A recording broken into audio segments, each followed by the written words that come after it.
Jadi, nah ini tuh teknologi yang sebetulnya tidak selalu menjadi ancaman buat kita, tetapi bisa menjadi, solusi buat kita.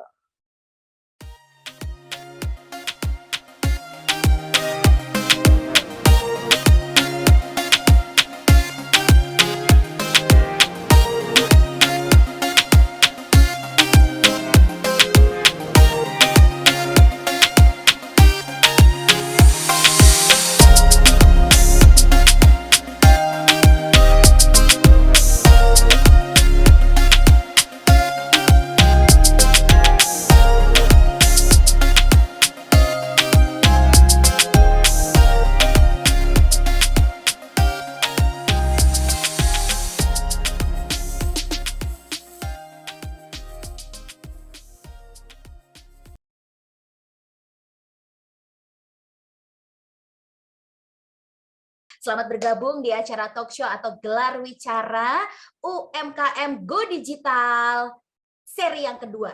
Ya, saya lihat tadi ada yang sudah join di seri yang pertama. Seri pertama itu Pak Iwan dan juga Mas Radit serta sobat kami diselenggarakan hari Rabu.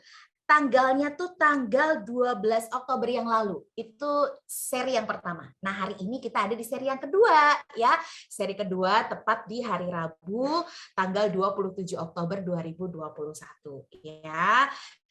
Dan pastinya topiknya selalu relate dengan kondisi saat ini. Karena memang pemerintah Kota Yogyakarta itu kalau pilih acara, pilih tema selalu yang pastinya dibutuhkan dan kekinian. Ya, betul ya Mas Radit dan Pak Iwan ya. Jadi topik hari ini adalah bangkit bersama di masa pandemi. Asik. Bangkit bersama di masa pandemi. Nah, boleh saya kenalin terlebih dahulu. Dua orang sahabat ya, sobat kami atau sobat keamanan informasi yang hari ini sudah join untuk nantinya ngobrol-ngobrol bareng, memberi semangat, inspirasi, bahkan juga memberikan insight-insight yang dibutuhkan oleh para UMKM ya. Yang pertama nih, saya mau sapa ada Raden Mas Raditama. Beliau adalah owner Jogja Supply. Selamat siang, selamat bergabung Mas Radit. Sugeng siang. Oke, coba mana nih wajah gantengnya Mas Radit nih, habis makan siang biasanya terus seger ya Mas ya, habis sholat juga mungkin ya jadinya tambah semangat. Nggih, sedang Oke, siang, nggih. kemudian selain Mas Radit yang sudah bergabung ada pula Pak Ikhwani J. Prasetyo, beliau adalah trainer UMKM Digital. Selamat bergabung Pak Selamat Iwan. siang, Mbak Bekti, sehat-sehat. Sehat, kabar sehat Pak, kabar sehat, kabar semangat ya Pak.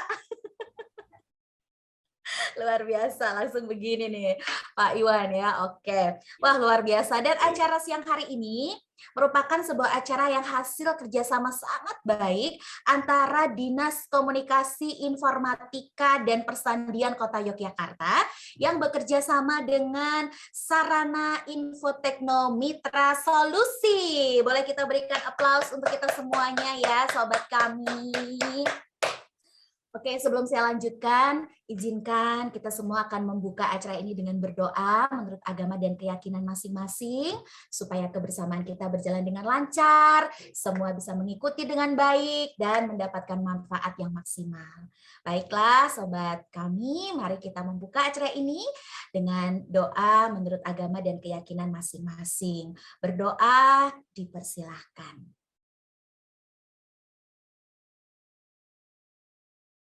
Berdoa selesai. Oke, nah acara ini tentunya tidak hanya di sesi atau seri 1 dan seri 2 ya, sobat kami, ada seri 3, 4, dan 5. Betul ya Mbak Dewi ya?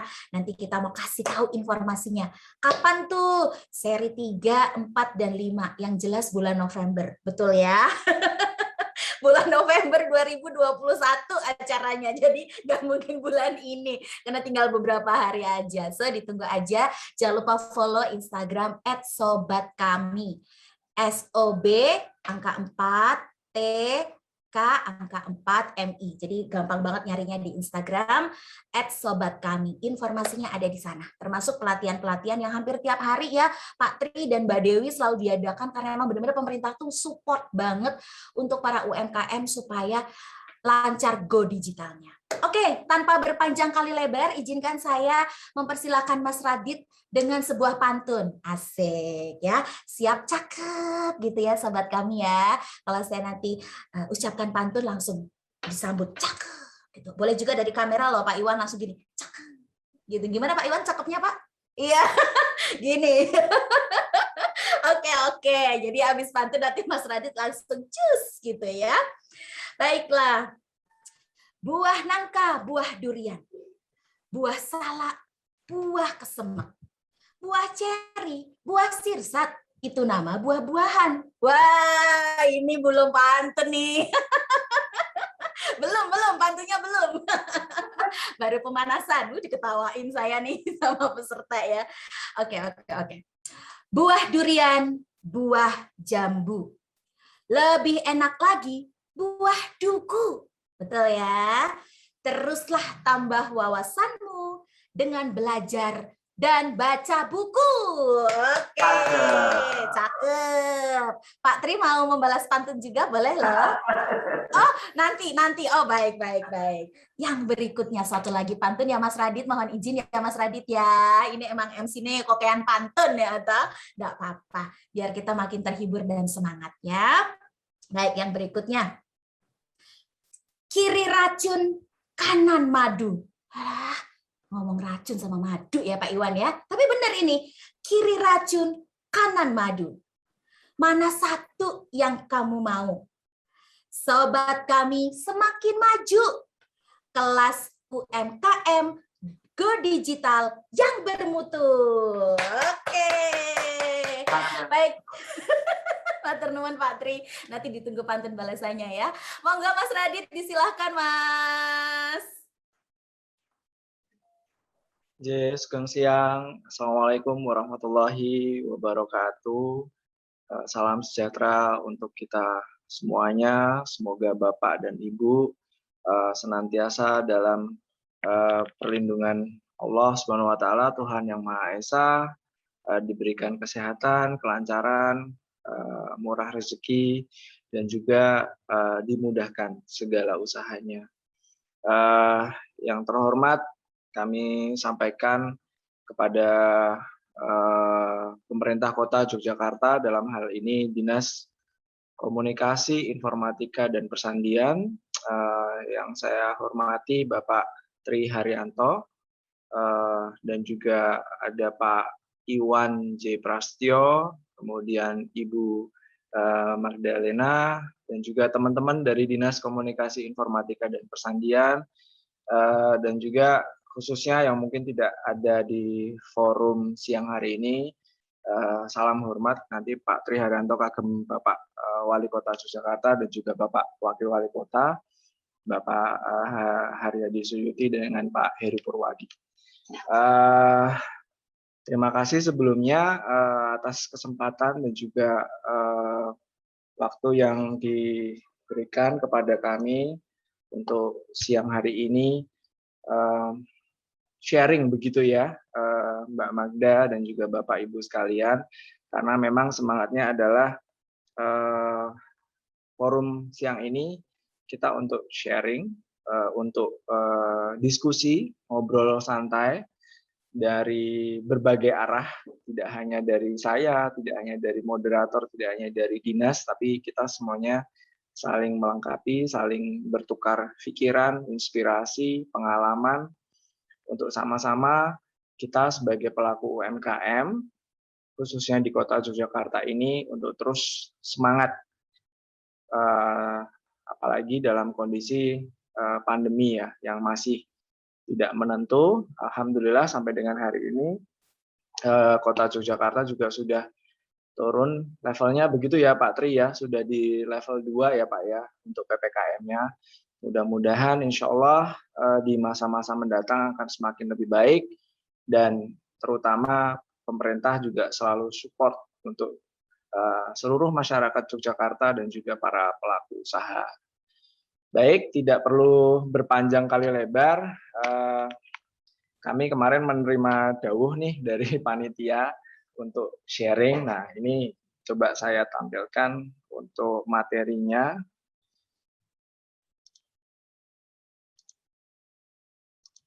Oke, saged dipun pirsani Bapak dan Ibu.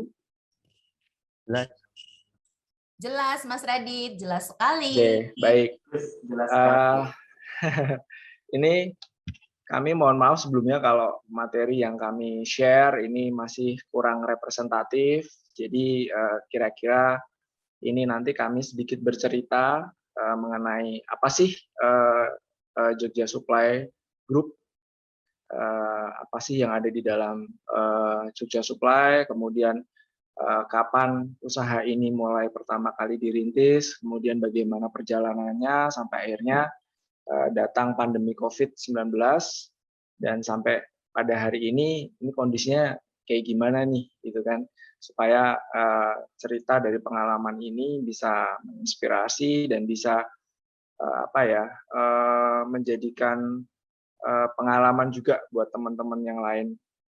Jadi pada kesempatan kali ini kami membawa tema untuk eksis dan kreatif selama pandemi.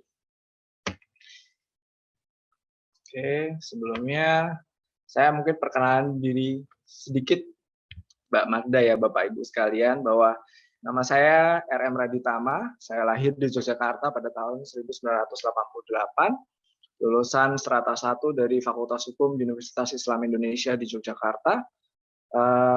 Saya pernah di industri perhotelan di Jogja selama kurang lebih 1 tahun sebagai Head of Sales and Marketing. Kemudian pernah mengikuti internship program dari pemerintah di Konsulat Jenderal Republik Indonesia di Penang, Malaysia pada tahun 2012. Kemudian lanjut di Kedutaan Besar Republik Indonesia di Manama, Kerajaan Bahrain sebagai Sekretaris Duta Besar Republik Indonesia dari tahun 2012 sampai 2014. Kemudian saya lanjut di PT Aneka Gas Industri Tbk Samator Group di bidang corporate business development sejak 2016 akhir awal 2017 kira-kira. Kemudian terakhir lanjut di legal risk management dan kontrak supervisor di PT Aneka Gas Industri Tbk Samator Group yang kami bergerak di bidang gas industri dan juga gas medis. Untuk grup, pengalaman grup, kami ada di Jogja Supply Group dan juga ada di Maharesmi Sukses Gemilang di bidang tourism, general and contractor services. Untuk aktivitas sosial saya, itu masih sampai dengan hari ini, alhamdulillah masih diakui sebagai abdi dalem Punokawan, Ngrimat Pusoko Dalem di instansi Kawedanan Hageng Sriwandowo, Karaton Dalem Ngayogyakarta Hadiningrat dari tahun 2010 sampai dengan hari ini. Mungkin ada yang mau ditanyakan dari perkenalan ini atau mau ada yang mau berbagi cerita juga, monggo. Cekap Zeh, Mbak Magda. Cekap Mas Radit. Oke, kita lanjut. Oke. Jogja Supply itu merupakan UMKM juga awalnya yang dirintis pada tahun 2013 oleh foundernya Jogja Supply, dalam hal ini Ibu Deta Seli Ayuning Tias. Kemudian Jogja Supply ini membawai 5 merek dagang di bidang horeca, hotel, resto, cafe. Kemudian ada di beauty, ada di fashion, dan juga F&B atau food and beverages. Sampai dengan hari ini kami memiliki 13 pegawai.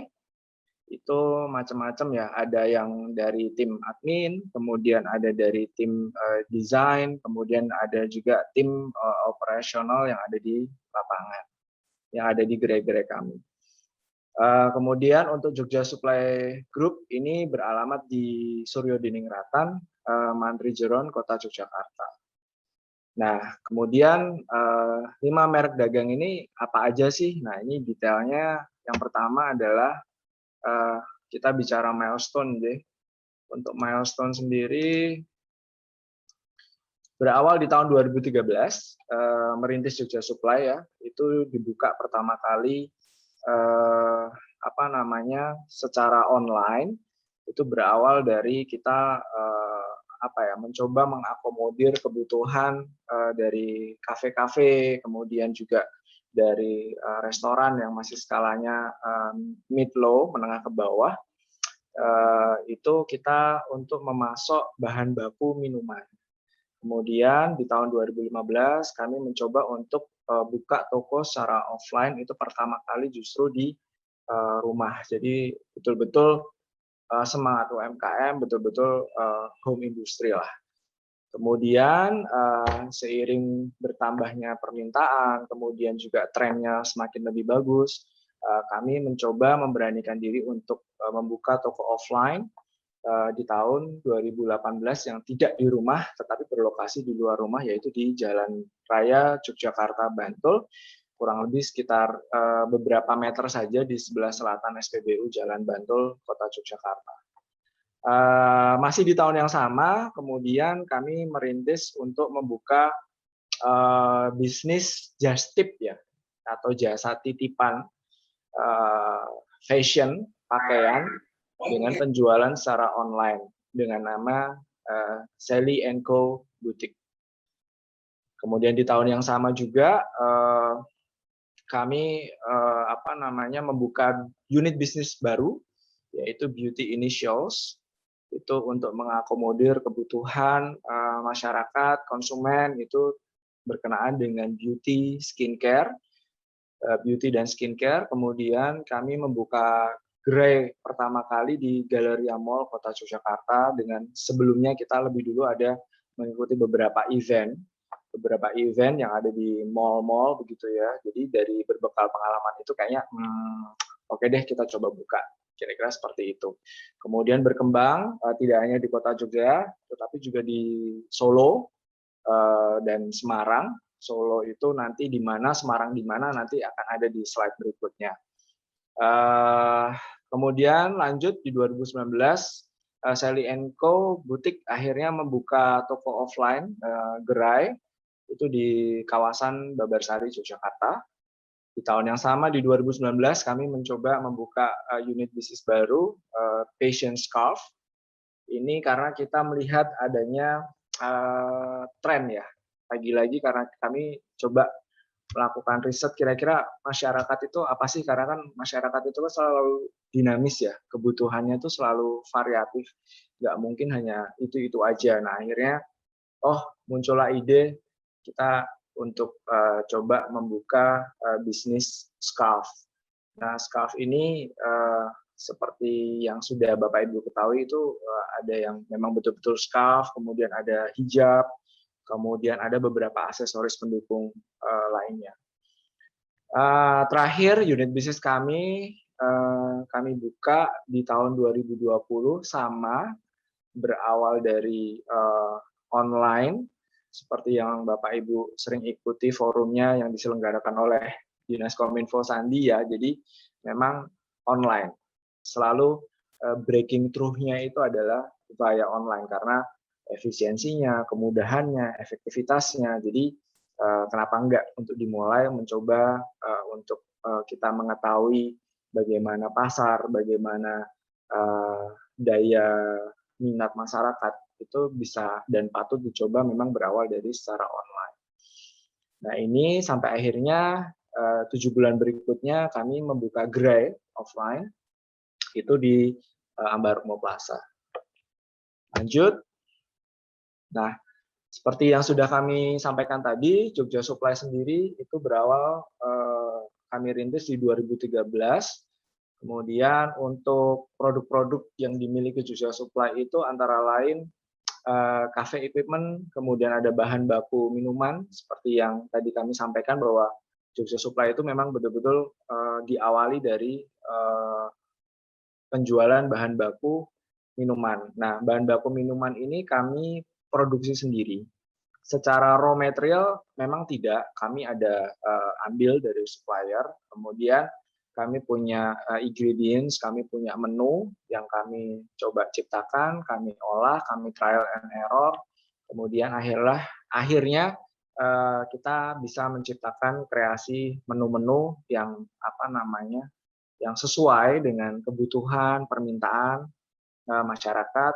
Jadilah produk-produk bahan baku minuman tersebut. Kemudian juga ada kondimen, boba, popping jelly, brown sugar, dan lain-lain. Dan juga ada beberapa bumbu makanan dan masih banyak lagi. Monggo nanti bisa dicek di Instagramnya seperti yang sudah tertera di pojok kanan bawah @jogja_supply, atau bisa juga mengunjungi gerainya langsung di Jalan Raya Yogyakarta, Bantul.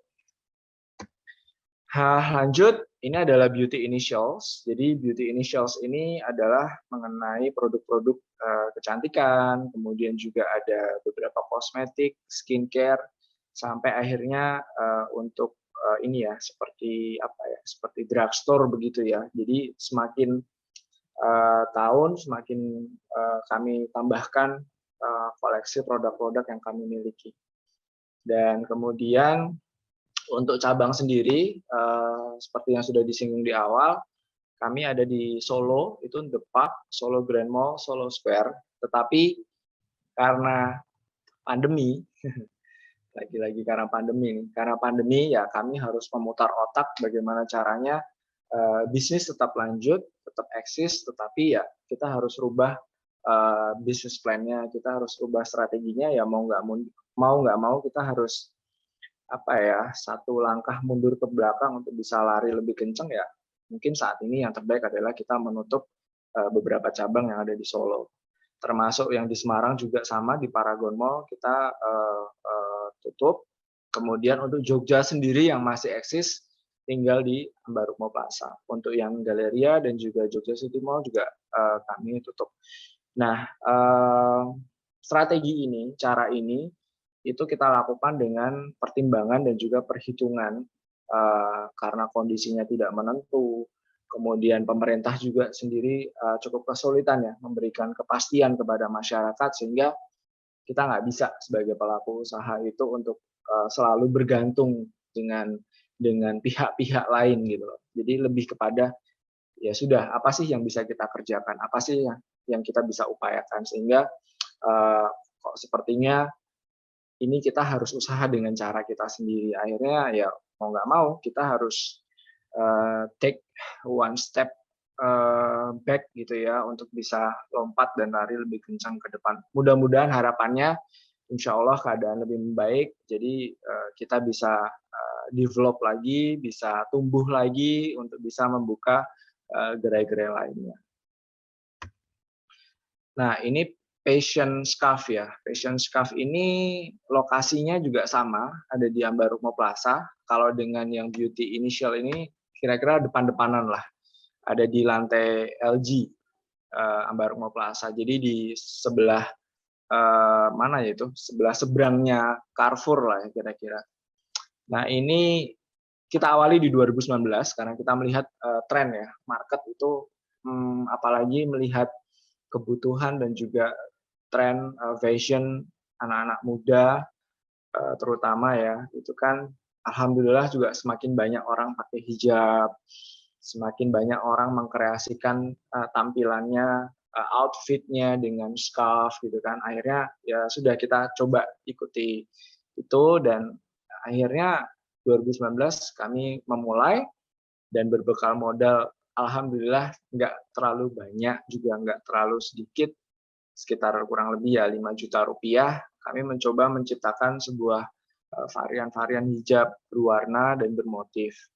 Kemudian di awal tahun 2020 kami eksis di Ambarukmo Plaza, dengan akhirnya sampai dengan hari ini ada beberapa tambahan koleksi, disket, hijab motif, ciput, mukena, dan aksesoris premium hijab lainnya. Oke, lanjut, Sally & Co Home Beauty. Nah, kenapa namanya jadi Home Beauty? Karena memang ini yang juga nggak kalah menarik ya. Jadi perjalanan unit bisnis Sally & Co ini cukup up and down begitu ya, karena berawal dari online, jasa titip, kemudian kita akhirnya buka gerai gitu di luar rumah, sampai akhirnya lagi-lagi pandemi kita memutuskan untuk ya sudah, kita mundur, kita eksis secara online lagi. Nah, ini akhirnya kami menciptakan kondisi di mana di kantor ya, di kantor kami yang ada di Mantri Jeron itu, dengan layout itu seperti layaknya kita kalau misalnya masuk ke dalam butik.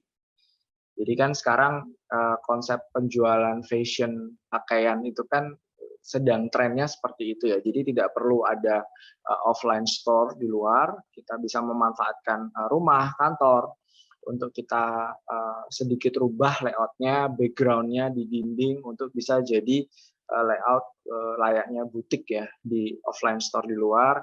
Kemudian kita juga sedang persiapkan adanya live host di situ, jadi kita akan go live begitu ya, bisa di Instagram, bisa di YouTube, itu untuk coba menawarkan beberapa produk yang dimiliki oleh Sally & Co. Lanjut, nah ini yang terakhir Flavor House Premium Dessert. Jadi Flavor House ini sebetulnya karena dari apa ya, dari challenge ya, tantangan yang dimiliki, kemudian coba tim Bu Sally dalam hal ini yang mengepalai project Flavor House ini untuk menciptakan sebuah kreativitas baru berbentuk makanan jadi tetapi dalam hal dessert ya. Akhirnya kami coba provide itu berbentuk dessert box. Nah, karena memang itu sangat efektif dan juga easy to carry begitu ya. Jadi kalau orang datang beli, kemudian bisa langsung di take away gitu kan, nggak perlu harus dine in.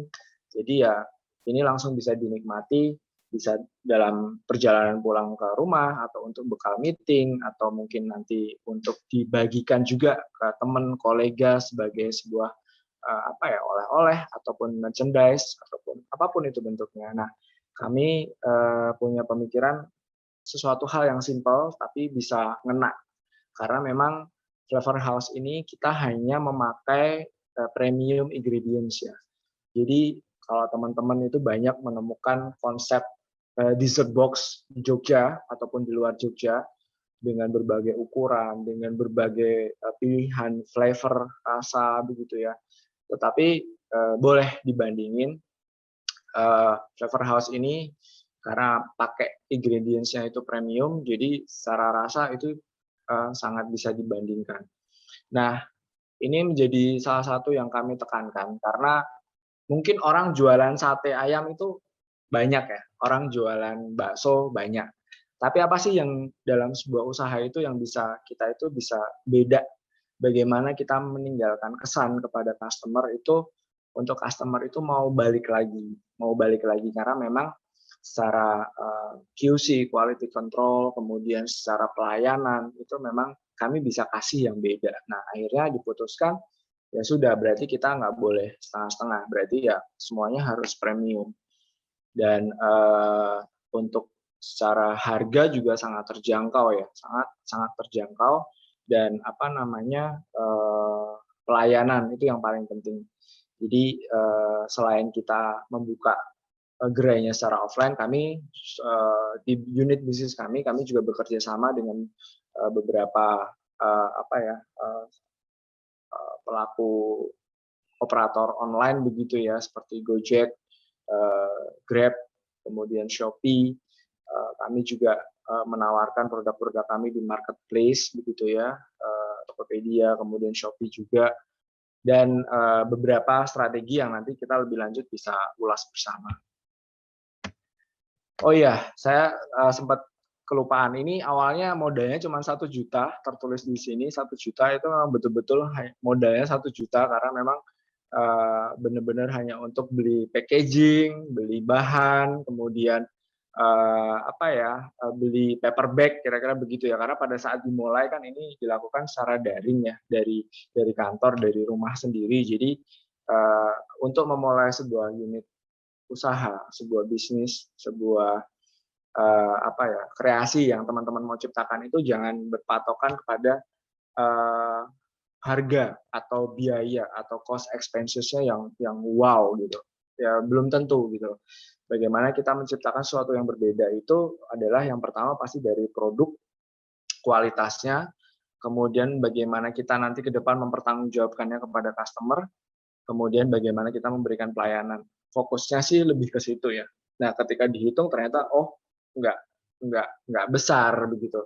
Nah, tinggal nanti sambil jalan bertahap itu nanti akan kita perbaiki. Nah, Flavor House dimulai dengan cerita yang seperti itu.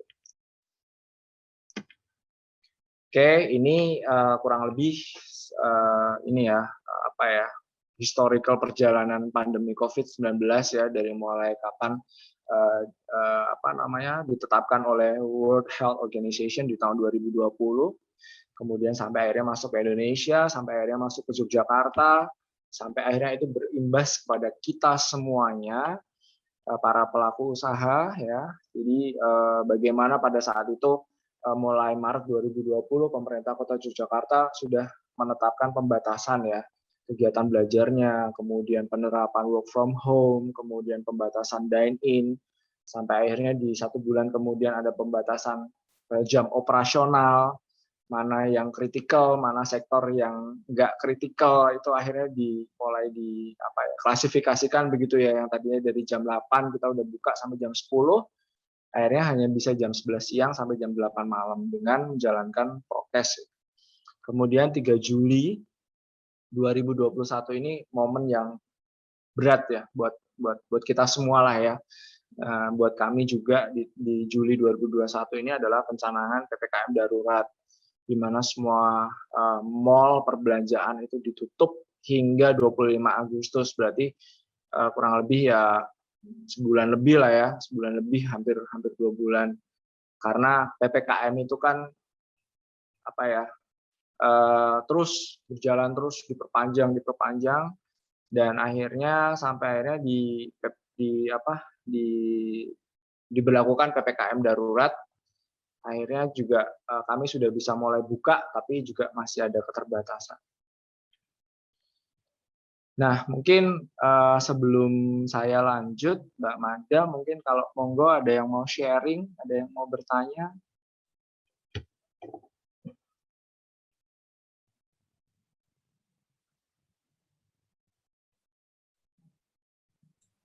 Sepertinya menikmati, Mas Radit.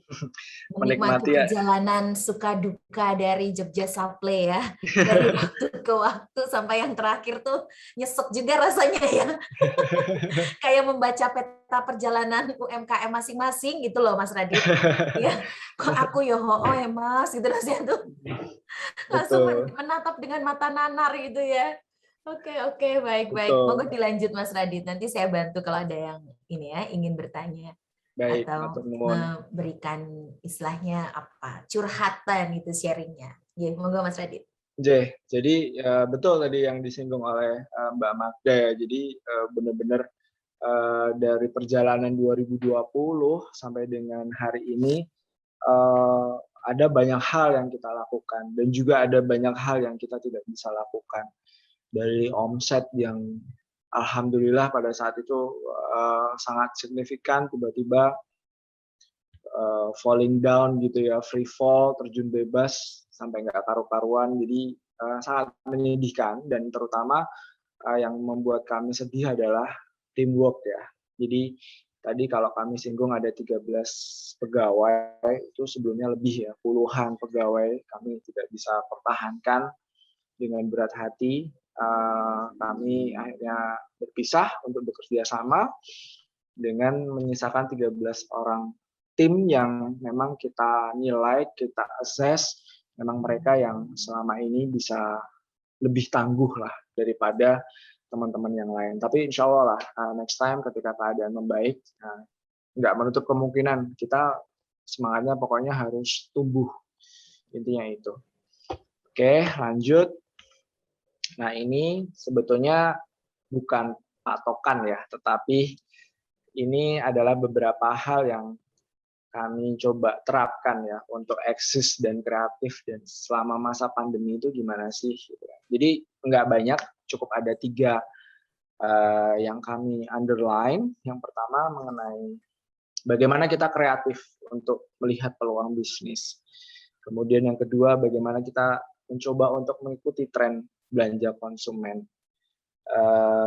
Taste konsumen itu kan nggak mungkin kan sayur sop terus ataupun sayur nangka terus, pasti kan pengen banyak hal, pengen banyak rasa, pengen banyak experience, atmosfer yang berbeda yang mereka ingin miliki gitu ya. Nah, ini yang kita coba untuk terus melihat dan mengamati kira-kira apa sih kemudian trennya tuh sekarang apa ya, kemarin apa ya, besok apa ya, 5 tahun yang akan datang apa ya. Nah, itu jadi salah satu pijakan kami. Kemudian yang terakhir adalah jalankan strategi marketing in crisis. Jadi kondisi yang kita alami di dalam kehidupan ini kan tidak serta-merta 100% itu kan selalu baik, selalu indah, selalu sempurna. Roda itu berputar. Jadi kita harus selalu siapkan diri kita, walaupun tidak mudah, walaupun dengan terjatuh juga, tetapi kita harus bisa menganalisa segala kemungkinan, menghitung segala risiko yang akan terjadi. Karena dunia bisnis itu kan adalah bagaimana kreasi otak kita, jiwa dan raga kita, bagaimana kita mengolah, bagaimana kita menciptakan sesuatu. Beda dengan orang yang bekerja di suatu perusahaan ya, atau pegawai negeri begitu ya, hanya menjalankan tugas dan amanah yang diberikan oleh negara, kantor begitu ya, yang dimana setiap bulan mendapatkan gaji. Nah, di UMKM sendiri kan tidak bisa seperti itu. Ora upet, ora mangan kan, istilah Jawanya begitu ya. Nah, akhirnya apa sih ya, 3 inilah yang harus kita coba jadikan apa ya, ya catatan lah untuk kita selalu melihat catatan kita, apa ya yang terlewat, apa ya yang kira-kira bisa kita improve. Lanjut.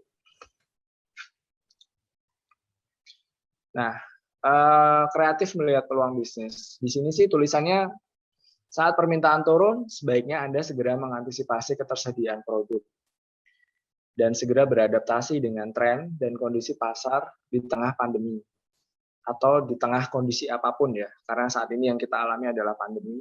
Jadi di sini saya sih tulisnya pandemi. Kemudian lakukan riset dan siapkan langkah-langkah koreksinya. Jadi bisnis itu kan diciptakan untuk bagaimana kita bisa mengakomodir hobi. Dan kita tuh mau ngapain sih? Kita tuh senangnya apa sih? Nah, itu akhirnya kita menciptakan peluang bisnis. Kemudian yang harus kita lihat adalah bagaimana kondisi pasar, bagaimana konsumennya nanti. Kita mau jualan apa ya, buku tulis. Jualannya dengan cara apa, di mana, dan kapan momentumnya, itu juga harus dipertimbangkan. Nah, segala sesuatu yang tadi kami sebutkan itu terangkum dalam sebuah tindakan melakukan riset. Jadi di berbagai kesempatan, forum nasional dan juga internasional, yang namanya sebuah bisnis yang harus dimulai, kita supaya tahu bagus enggaknya sebuah bisnis yang akan kita ciptakan, yaitu dengan melakukan riset, dengan kita melakukan penelitian ya.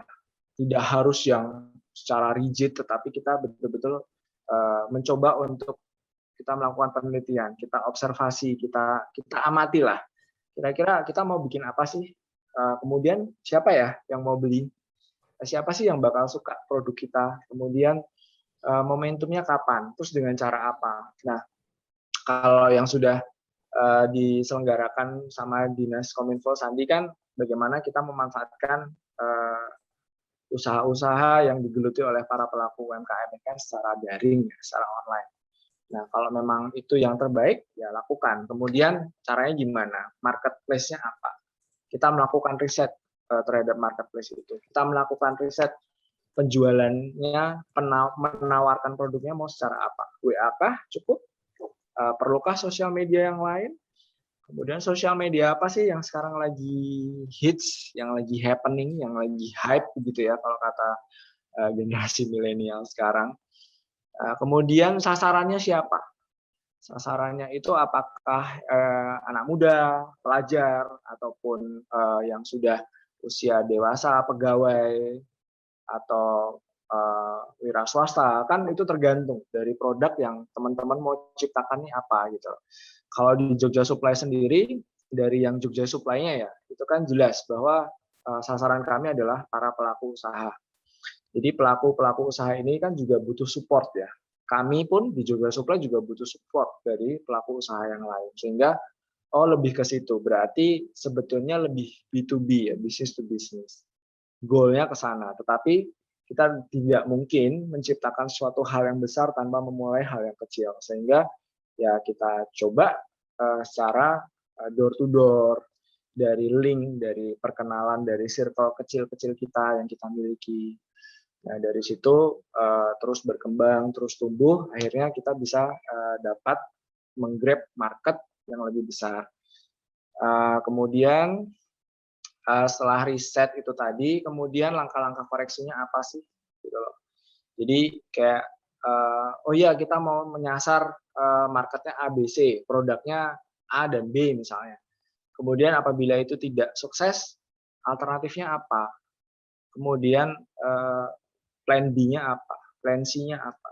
Nah, itu juga harus dipertimbangkan dengan juga mengukur kemampuan kita ya sebagai pelaku usaha. Artinya kemampuan kita untuk mempertanggungjawabkan terhadap produk-produk yang kita ciptakan. Jadi kita nggak bisa kalau cuman misalnya, oh saya mau bikin handicraft misalnya, saya mau bikin kerajinan tertentu misalnya. Kemudian nanti kalau misalnya nggak sukses, produk-produk ini gimana? Nah, kita harus ada sense of responsibility begitu ya, harus ada rasa yang tanggung jawab yang harus kita kembalikan kepada produk yang akan kita tawarkan itu. Nanti kalau kamu nggak berhasil tak jual, terus kamu mau tak apain? Kan nggak mungkin kalau kamu tak buang. Nah, misalnya di salah satu unit bisnisnya apa ya, Sally & Co, Home Beauty, itu juga ada kita misalnya kita menciptakan produk, kemudian produk itu ternyata nggak 100% sempurna nih produk bajunya atau produk celana atau gaun begitu ya. Akhirnya apa sih yang bisa kita lakukan? Oh, kita sempurnakan, kita benahi produk itu, kita percantik produk itu sehingga added value-nya ada, punya nilai jual, dan marketnya tidak hanya di market Jogja misalnya. Oh, ternyata bisa dijual di Jakarta. Oh, ternyata bisa cocok di masyarakat konsumen di Makassar. Akhirnya dari produk itu kita bisa mempertanggungjawabkan bahwa sustainability atau keberlanjutan sebuah produk yang kita ciptakan itu jelas dari hulu sampai hilir, endingnya seperti apa, sehingga tidak menjadi waste ya, kemudian akhirnya dibuang. Mungkin monggo loh kalau ada yang mau sharing atau mau interupsi, mau bertanya atau mau mengkoreksi saya sih welcome aja. Nggak perlu formal, nggak perlu kaku, biar kita lebih ngobrol sih. Monggo kalau ada. Iya benar Mas Radit ya, kayaknya sampai di sini nih ada banyak pertanyaan dan juga mungkin keresahan yang sama juga loh yang dirasakan oleh para UMKM ya Mas Radit. Ini Mas Radit tuh neranginnya tuh lembut gitu ya, pelan tapi daging dan tajam. Gimana tuh daging dan tajam? Sama satu SKS gitu ya, atau satu semester deh, bukan satu SKS, satu semester yang dirangkum dalam waktu yang super singkat tentang tadi ya, riset pasar. Nah itu tuh penting, karena riset pasar itu nggak hanya dulu waktu ngerintis, setelah berjalan pun juga ternyata butuh riset ya Mas Radit ya. Tetap Risetnya lanjut. Terus-terusan gitu. Oke. Ya. Baik, Mas, ini omong-omong slide-nya masih banyak nggak supaya kita bisa ancang-ancang untuk nyiapin pertanyaan atau memberi kesempatan buat partisipan memberikan mungkin ini tinggal 3 slide lagi lah. 3 slide ya. Oh, JJ, baik. Terima kasih Mas Radit. Ini saya juga mau undang Pak Iwan nih. Pasti juga Pak Iwan tuh rasanya pengen pengen ngegongi juga ya Pak Iwan ya. Yes, mantep banget Iki. Mantep banget Iki ya atau gitu. Ya udah Pak Iwan, kita dan sobat kami sabar dulu sebentar ya biar Mas Radit menuntaskan sedikit slide yang tersisa biar nanti kita siapa tahu pertanyaan yang mau kita sampaikan atau curhatan kita sudah ada di slide yang menjelang akhir ini ya kan? Ya, boleh deh Mas Radit dilanjut dulu Mas, biar kita plong gitu ya kalau nanti mau bertanya atau sharing sesuatu. Baik, ini by the way Mbak Magda, saya terlalu gelap nggak ya? Kalau di tempat saya iya sih. Oh oke. Saya coba bener ya Pak Iwan ya, di tempatnya Mas Radit agak-agak ini ya, agak-agak syahdu betul. Hujannya udah lewat gitu ya, mendungnya udah lewat gitu. Cuman masih tersisa di ruangan Mas Radit. Nah, kayak gini Mas, betul ya, ada lampu ya, Mbak, ya? menerangi. Oke, sip, Mas Radit. saya intip muka saya dulu, better nggak sih? Iya, di stop screen dulu aja Mas Radit. Nah, biar bisa sambil ngecek. Oke, Kayak cek harusnya etalase di toko ya Mas ya. Jadi harus ya. harus rapi, bersih. Ini biasa soalnya kalau kalau kayak Mas Radit itu udah SOP-nya bersih nggak nih, rapi nggak, clear nggak, terang nggak nih gitu. Jadi udah langsung otomatis ya. Ya kebetulan siang hari ini di kota Jakarta Selatan lagi syahdu langitnya, jadi cukup gelap Oh, gitu. Jadi ternyata kita beda kota Mas. Kirain Mas Radit lagi pulang ke kampung halaman, ternyata lagi oh nugas di enggak, Jakarta ya. iya Oke, lagi oke. di Jakarta betul. Baik, mungkin bisa kami lanjutkan, Mbak Magda. Monggo Mas Radit. Baik, Bapak Ibu sekalian, kemudian strategi kedua adalah mengikuti tren belanja konsumen. Tren dan gairah belanja sangat dinamis ya. Jadi itu betul, tren tren belanja, tren apa ya? Tren habit habit orang gitu ya, dari segala macam umur. Itu kan beda-beda ya. Ada yang mungkin sekarang pengennya stylenya casual, ada yang formal, kemudian ada juga yang lebih apa namanya tradisional mungkin. Jadi itu kan kembali lagi ya kepada tren ya. Trennya sekarang tuh apa sih? Sekarang tuh masyarakat tuh kiblatnya tuh kemana sih? Budaya berpakaiannya, budaya makanannya. Nah itu kita sebagai pelaku UMKM tuh ya harus jeli ya melihat itu. Nah gairah belanja sangat dinamis. Jadi kayak belum tentu loh selama 1 minggu tuh orang selalu belanjanya ke mall A begitu, bisa aja berubah. Mood mood orang itu kan kita nggak bisa tebak ya. Jadi makanya kita dituntut untuk selalu menciptakan kreasi-kreasi produk-produk yang memang betul-betul nggak ngebosenin lah, kira-kira begitu ya. Jadi kayak misalnya kita punya produk makanan, misalnya seperti jajanan pasar lah. Jajanan pasar kan kita tahu ya, umbo rampenya tuh apa aja, dari mulai lemper, arem-arem, kemudian ada martabak, kemudian ada pisang rebus misalnya. Nah, apakah hanya itu aja bertahan di varian produk itu aja? Kan enggak. Teman-teman akhirnya menciptakan ada kue keringnya, ada pudingnya yang mungkin bisa tradisional atau modern. Kemudian ditawarkannya yang biasanya ke kantor, ke toko. Ditawarkannya ke kampus misalnya. Ditawarkannya mungkin untuk bikin gerai kecil, bikin sebuah kedai kecil gitu ya di tempat yang cukup representatif. Di situ banyak teman-teman dari pelaku ojek online ada di situ, ada Basecamp di situ. Nah, itu kan apa ya? Itu kan bagaimana kita melihat peluang ya, melihat daya belanja masyarakat itu kan sangat variatif dan juga dinamis ya, berubah-ubah. Nggak mungkin stagnan begitu terus. Nah, kenapa? Karena kita menyadari bahwa basis kita itu juga sudah bergeser. Basis konsumtif kita sebagai manusia itu sudah bergeser, yang tadinya kita berbasis transaksi secara konvensional di mana ada barang dan uang di tempat dan waktu yang sama. Seperti gambaran sederhana yang sering kita jumpai di pasar-pasar, di di tempat perbelanjaan kan selalu seperti itu. Masyarakat datang, lihat produk, dia sudah punya rencana sebelumnya mau membeli produk tertentu, bisa juga akhirnya dengan melihat produk yang lain akhirnya tertarik untuk beli. Kemudian waktunya ada dan di tempat yang sama. Nah, dewasa ini untuk basis transaksi seperti itu akhirnya tidak bisa diandalkan. Artinya orang nggak mungkin monoton begitu aja kan. Siapa sih orang yang mau monoton gitu kan? Pasti kan orang kan pengennya suatu hal yang berbeda, yang lebih mudah, yang tanpa saya ada di sana, itu barang itu udah sampai di tempat saya, di rumah saya, di kantor saya.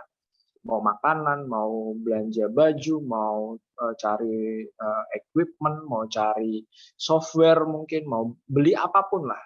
Itu kan tidak mengharuskan kita hadir ya secara fisik. Makanya dewasa ini kan barang dan uang tidak perlu berada di tempat dan waktu yang sama. Semua transaksinya menjadi digital, semuanya menjadi online.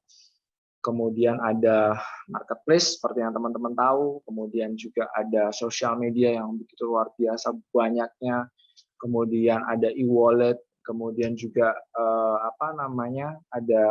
ada fasilitas komunikasi daring seperti WhatsApp, Telegram, macam-macam ya. Jadi, nah ini tuh teknologi yang sebetulnya tidak selalu menjadi ancaman buat kita, tetapi bisa menjadi solusi buat kita. Kadang orang kalau dapat teknologi baru, wah ini lagi ngetren nih, aplikasi ini, aplikasi itu. Kita hanya mencoba menikmati saja, tetapi kita tidak bisa menciptakan sesuatu dengan menggunakan teknologi itu gitu. Nah, sekarang mindset-nya harus ke sana. Oh, sekarang saya tuh punya usaha jualan misalnya baju gitu ya, secara online. Sudah lumayan laris produknya, selalu pas nih buat masyarakat Jogja misalnya. Kemudian pengen coba untuk buka secara offline. Nah, buka secara offline tuh biar datengin dan membuka market yang lebih besar itu kayak gimana sih? Salah satu contohnya adalah bekerja sama dengan beberapa e-wallet, bekerja sama dengan marketplace. Itu juga bisa dilakukan karena apa? Kan selalu ada promo, selalu ada potongan begitu ya. Kemudian juga itu kan nanti dipublish di masing-masing e-wallet itu. Seperti kalau kita lagi buka Dana, buka OVO kan selalu dapat notifikasi tuh lagi diskon makan di restoran ini. Transaksinya transaksi di tokonya menggunakan OVO misalnya. Itu kan juga salah satu cara ya bagaimana kita meningkatkan penjualan produk-produk yang kita miliki. Kemudian selanjutnya adalah ini strategi marketing in crisis. Jadi kondisi ya, keadaan yang akhirnya membuat kita sebagai pelaku usaha itu untuk berpikir lebih kuat lagi, lebih keras lagi dan lebih kreatif lagi. Apa sih gitu kan? Yang selama ini kita memaintain customer kita, pelanggan kita, konsumen kita itu mungkin secara daring, tidak perlu bertatap muka.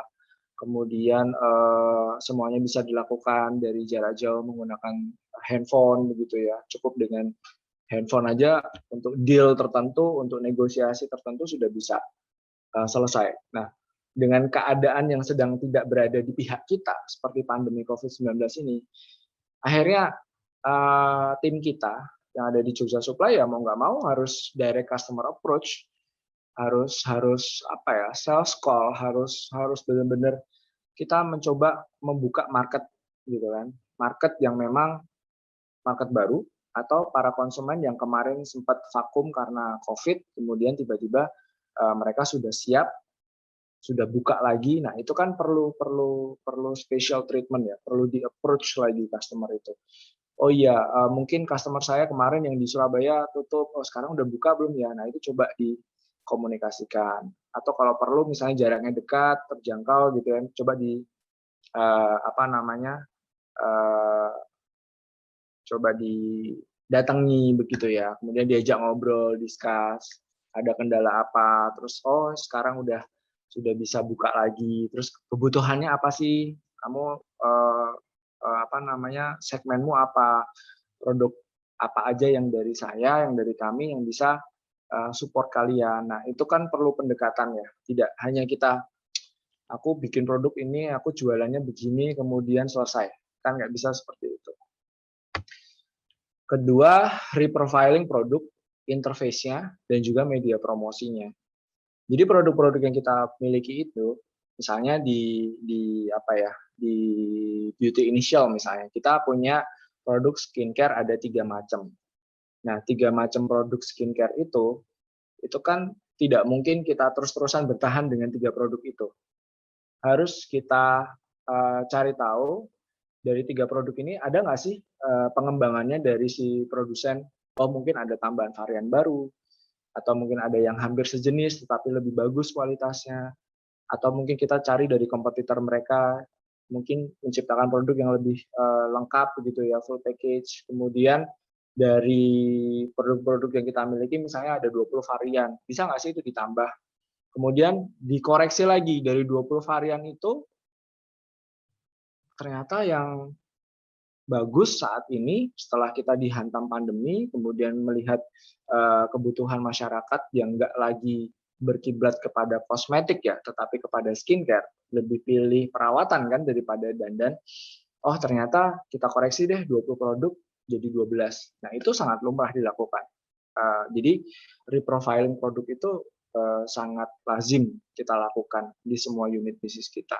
Interface, kemudian tampilannya ya, bagaimana kita menawarkan produk, bagaimana kita membuat produk itu lebih menarik. Kalau kemarin dengan Dinas Kominfo Sandi kan bagaimana teman-teman kan kita semuanya diajari ya bagaimana mengemas sebuah produk itu supaya layak, supaya representatif ketika ditampilkan pada publik, ketika ditawarkan kepada publik, ketika diperlihatkan. Kita itu kan mau memperlihatkan sesuatu yang kita miliki kan, supaya bagus, supaya excellent, supaya berbeda dan memiliki value dan juga daya tarik kan, pasti interface-nya harus benar kan. Nah itu yang kemarin saya sempat ikut juga pelatihannya. Media promosi ini pasti, ini mengikuti. Nah media promosi macam-macam ya, ada yang berbayar, ada yang tidak berbayar, kemudian ada yang dalam bentuk kerjasama. Itu kembali lagi kepada kondisi masing-masing dari teman-teman UMKM. Kemudian restruktur organisasi usaha Anda. Seperti yang kami lakukan di grup kami melakukan restruktur organisasi ya. Tim kami yang tadinya gemuk, jadi sekarang tinggal 13 orang. Nah, 13 orang ini kita manfaatkan betul-betul. Yang satu orang biasanya mengerjakan satu pekerjaan, sekarang satu orang kalau bisa ngerjain 5 pekerjaan. Tetapi kita harus benar-benar analisa dan juga assess ya kemampuan skill dari masing-masing orang tim ini, mampu nggak sih? Saya selalu punya pedoman seperti ini. Di saat kita mau lari dan tim kita nggak pengen lari bareng kita, nggak pengen rasain perjuangan kita sama-sama, ya udah nggak apa-apa. Berarti nggak bisa dipaksain. Berarti kamu nggak bisa lanjut sama kita. Karena kita tidak mungkin membawa satu gerbong untuk kita mau lari kencang, tiba-tiba ada yang pengennya duduk santai, leha-leha, ngopi dulu, ngerokok dulu, ya kan kasihan tim yang lain. Nah, akhirnya kondisi keadaan pandemi, kesulitan, krisis yang kami hadapi, yang kami rasakan selama ini, selama COVID ya, betul-betul mengajarkan banyak hal. Bahwa yang namanya seleksi alam itu benar-benar ada dan benar-benar real.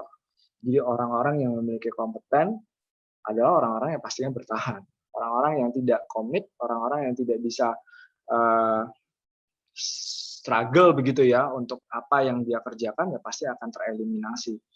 Nah, coba lihat organisasi teman-teman para pelaku UMKM yang sudah punya beberapa tim, itu kira-kira selama ini optimal nggak? Nah, ini sebetulnya momentum ya untuk melakukan koreksi. Dan juga sebaliknya, perlu nggak nambah gitu kan? Aku bisa kok ini ngelakuinnya semuanya sendiri. Untuk produksi, untuk menciptakan desain, untuk pemasarannya, saya bisa kok sendiri. Oke, tetapi secara quantity, secara waktu, apakah itu sudah memuaskan? Karena sejatinya mungkin nanti Pak Iwan juga bisa share ya, sejatinya di dalam bidang usaha bisnis entrepreneurship itu kan tidak ada kata puas ya Pak Iwan ya. Jadi selalu bertambah terus idenya apa ya, kreasinya apa lagi ya, teknologi apa lagi ya yang bisa kita pakai untuk memudahkan usaha kita. Nah ini di dalam restruktur organisasi ini sangat penting untuk menentukan bagaimana cukup membantu nggak sih untuk menambah daya jual produk-produk kita. Gitu. Jadi malah lebih ke super team ya Mas ya pada akhirnya ya. Betul, betul. Super team, bukan betul Superman.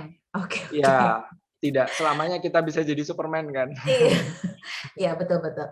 Wah, ini slide keempat, periksa kembali cost expense ya. Oke, Mas, abis ini nih saya pengen nanya ke Pak Iwan juga sih supaya cross check ya. Nah, nanti boleh ya Mas Radit, kita sambil jeda sebentar, saya invite Pak Iwan ya. Karena tadi Pak Iwan udah disebut-sebut gitu, terus saya pengen juga persilahkan Pak Iwan menyampaikan responnya. Mumpung ini Mas Radit belum selesai sih ya untuk paparannya. Cuman saya bantu di sini untuk Pak Iwan juga boleh dong kasih paparan juga. Mumpung nih masih ngomongin strategi marketing in krisis ya.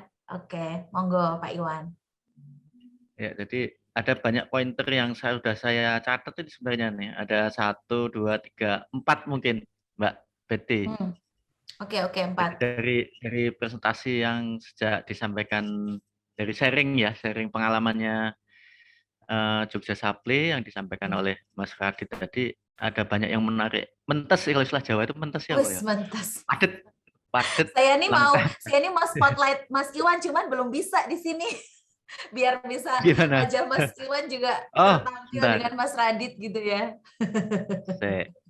Iya, biar partisipannya juga ini sih, biar bisa lihat. Kelihatan ya. Nah, betul. Nah, ini Suaranya kan cukup jelas kan ya? jelas. Nah, begini kan enak Oke. nih tampilannya Soalnya Mas Radit, sebelahnya di Pak sini Iwan. Dia baru monggo. hujan.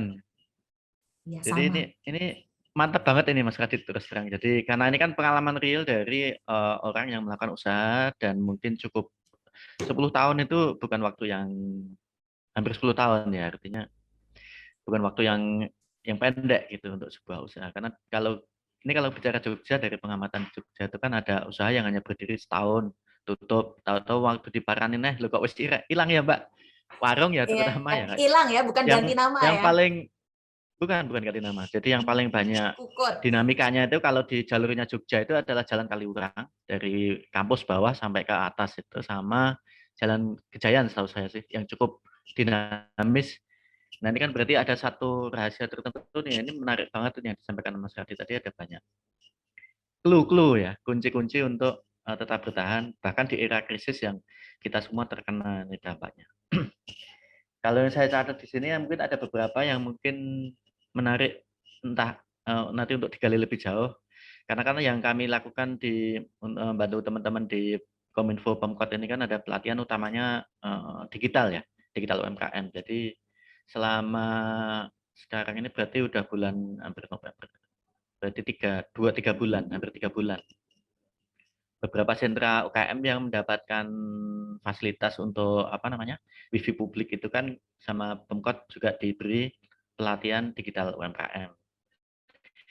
Nah, yang sudah pernah itu diantaranya adalah pemanfaatan media sosial seperti Facebook, IG, kemudian platform komunikasi seperti WhatsApp, kemudian Google My Business. Nah, itu nanti saya juga perlu dapat feedback dari Mas Radit ini, kalau di grupnya Jogja Sabtu itu pilihan media atau platform yang dipakai untuk mengangkat bisnis itu yang apakah itu tergantung pada jenis usahanya tadi, kan ada kuliner, fashion, kemudian ada food supply ya kalau nggak salah tadi ya yang disebutkan itu kan, platform apa yang kira-kira cocok dengan, apakah satu platform aja dipakai untuk semua atau beda-beda platform.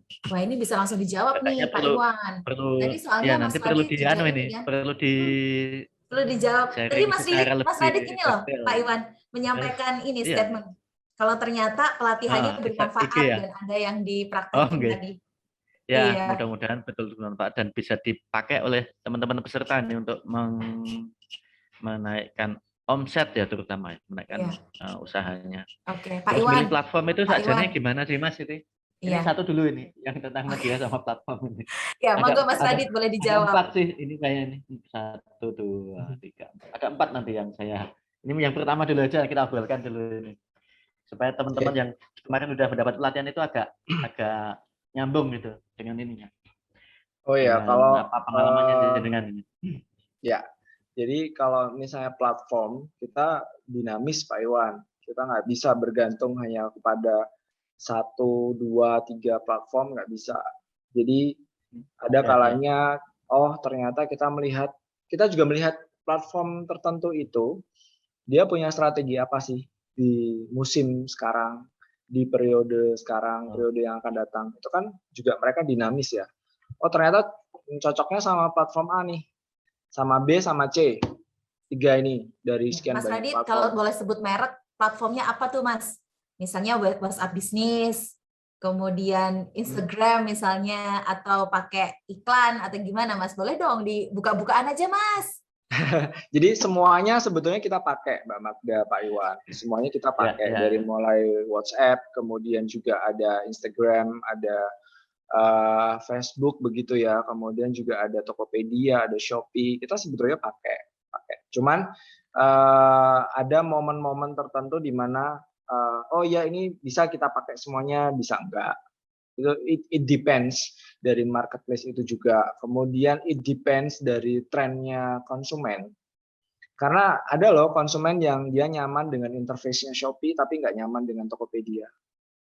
Ada yang begitu juga sebaliknya. Ada yang nggak dua-duanya tapi lebih nyaman dengan interface-nya blibli.com mungkin. Nah, itu kan kembali lagi ya. Kita mau fokusnya di mana.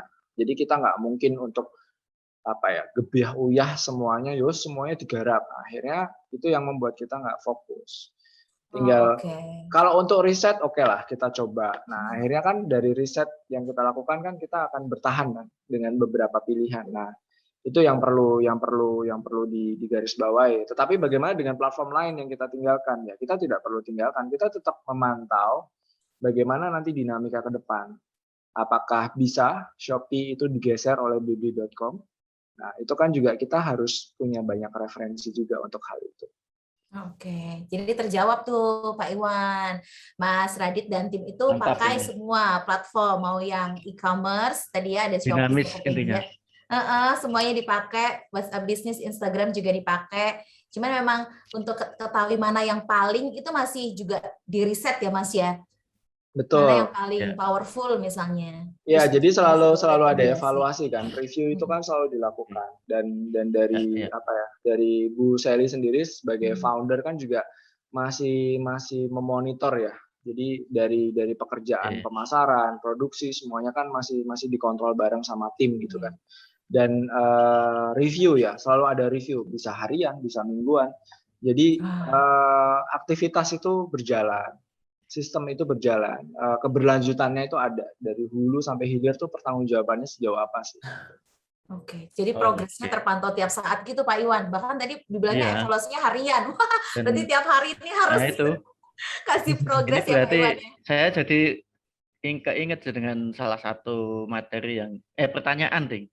Lebih tepatnya waktu saya ngisi itu ada pertanyaan dari salah satu peserta. Ini sakjane memulainya itu dari mana itu kalau kita mau bisnis online terutama. Jadi tadi kan sempat disinggung oleh Mas Radit, mulainya itu dari ada yang modalnya 1 juta, ada 5 juta, ada online dulu, kemudian buka gerai secara offline di Amplas misalnya, kemudian online lagi. Nah itu saya kemarin sih jawabnya ya kita harus punya produk dulu. Gitu. Nggak tahu karena ini jawaban teoritis, ini jawaban teori sebagai pemberi materi, ya, bukan orang yang pengalaman langsung terjun di produk. Ini bayangan yang kami sampaikan itulah ya produknya itu harus ada dulu. Tadi sempat kalau saya boleh garis bawahi, produk itu kan di riset tadi ya Mas Radit ya. Apapun yang dihasilkan oleh grupnya Jogja Sapri tadi kan entah itu yang dijual lewat platform, entah di Sally butik ya tadi ya, ada butik ataupun food supply itu kan kalau saya baca secara simak tadi dari ini kan produk yang dibuat dan diriset dulu kalau nggak salah. Saya nangkep dari informasinya jenengan tadi bahwa riset produk kan penting berarti kalau boleh saya tebalkan dan garis bawah ini tadi yang satu. Nah, terus sebelum itu dijual, jenengan tadi ketika dengan hanya modal 1 juta bisa nerbitin. Bisa sampai 1 unit bisnis bisa jadi itu kan itu ada butuh berapa lama sih sebenarnya? Dan bagaimana memutuskan bahwa ini tak dol lagi kan? Ini tak dol lagi, wes aku yakin ngedol gitu. Nah, terus toolsnya apa untuk riset tadi itu? Baik itu produk maupun yang tadi sempat jenengan singgung di strategi krisis tadi ya, bahwa kita harus riset terus-menerus. Entah itu marketing, entah itu kondisi pasar dan seterusnya. Nah, tool lagi apa tuh Mas Hasan? Ya, jadi banyak orang bilang para pelaku usaha besar, mereka yang sudah besar ya, itu kan banyak bilang gimana sih cara memulai bisnis, gimana sih memulai suatu bisnis, ya mulai. Jawabannya itu Pak, bagaimana memulai bisnis, ya mulai, bagaimana menjual produk, ya mulai. Jadi riset ini bisa kami lakukan untuk pertama kali di awal, atau juga ketika kita sudah ada produknya kemudian melakukan riset. Itu dinamis aja sih Pak, ngalir aja sebetulnya. Cuman jangan pernah tidak riset ya, karena kalau kita tidak riset, nah nanti imbasnya adalah ya produk atau bisnis yang kita jalankan ya tidak akan berjalan. Jadi ada beberapa unit bisnis kami itu yang berawal dari sebuah ide Pak. dari sebuah ide terlebih dahulu, kemudian kok ada passion ya di situ. Nah, setelah ada passion, coba deh kita lihat, kita riset gitu kan. Ada juga yang kita riset duluan, Pak. Kita lihat nih, apa sih yang lagi happening? Masyarakat Jogja tuh sekarang tuh pengennya apa sih gitu. Maunya apa sih gitu loh. Jadi kayak oh ya udah maunya makanan yang banyak pilihannya. Oke. Coba deh dessert box kayaknya menarik gitu kan. Nah, dari situ Pak akhirnya dicoba dari circle yang kecil, dari teman-teman, kemudian dari kenalan-kenalan kita. Oh, ternyata oke, ternyata kok testimoninya apa ya, memuaskan gitu, premium gitu kan dari sisi rasa, kemudian tampilannya, presentasi produknya. Layak loh kalau misalnya mau dijual di mall misalnya, ya sudah kita mulai.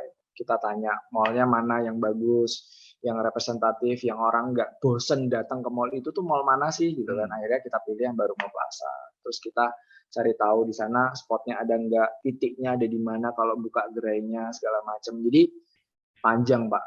Tapi ya harus dimulai, harus dilakukan. Jadi bisnis yang enggak ditanyain terus, tapi dilakukan gitu ya, kata Bos Sadino ya. Ya, betul. Jadi ya kapan bisnis itu sebaiknya dimulai ya, bagaimana memulai bisnis ya segera mulai aja.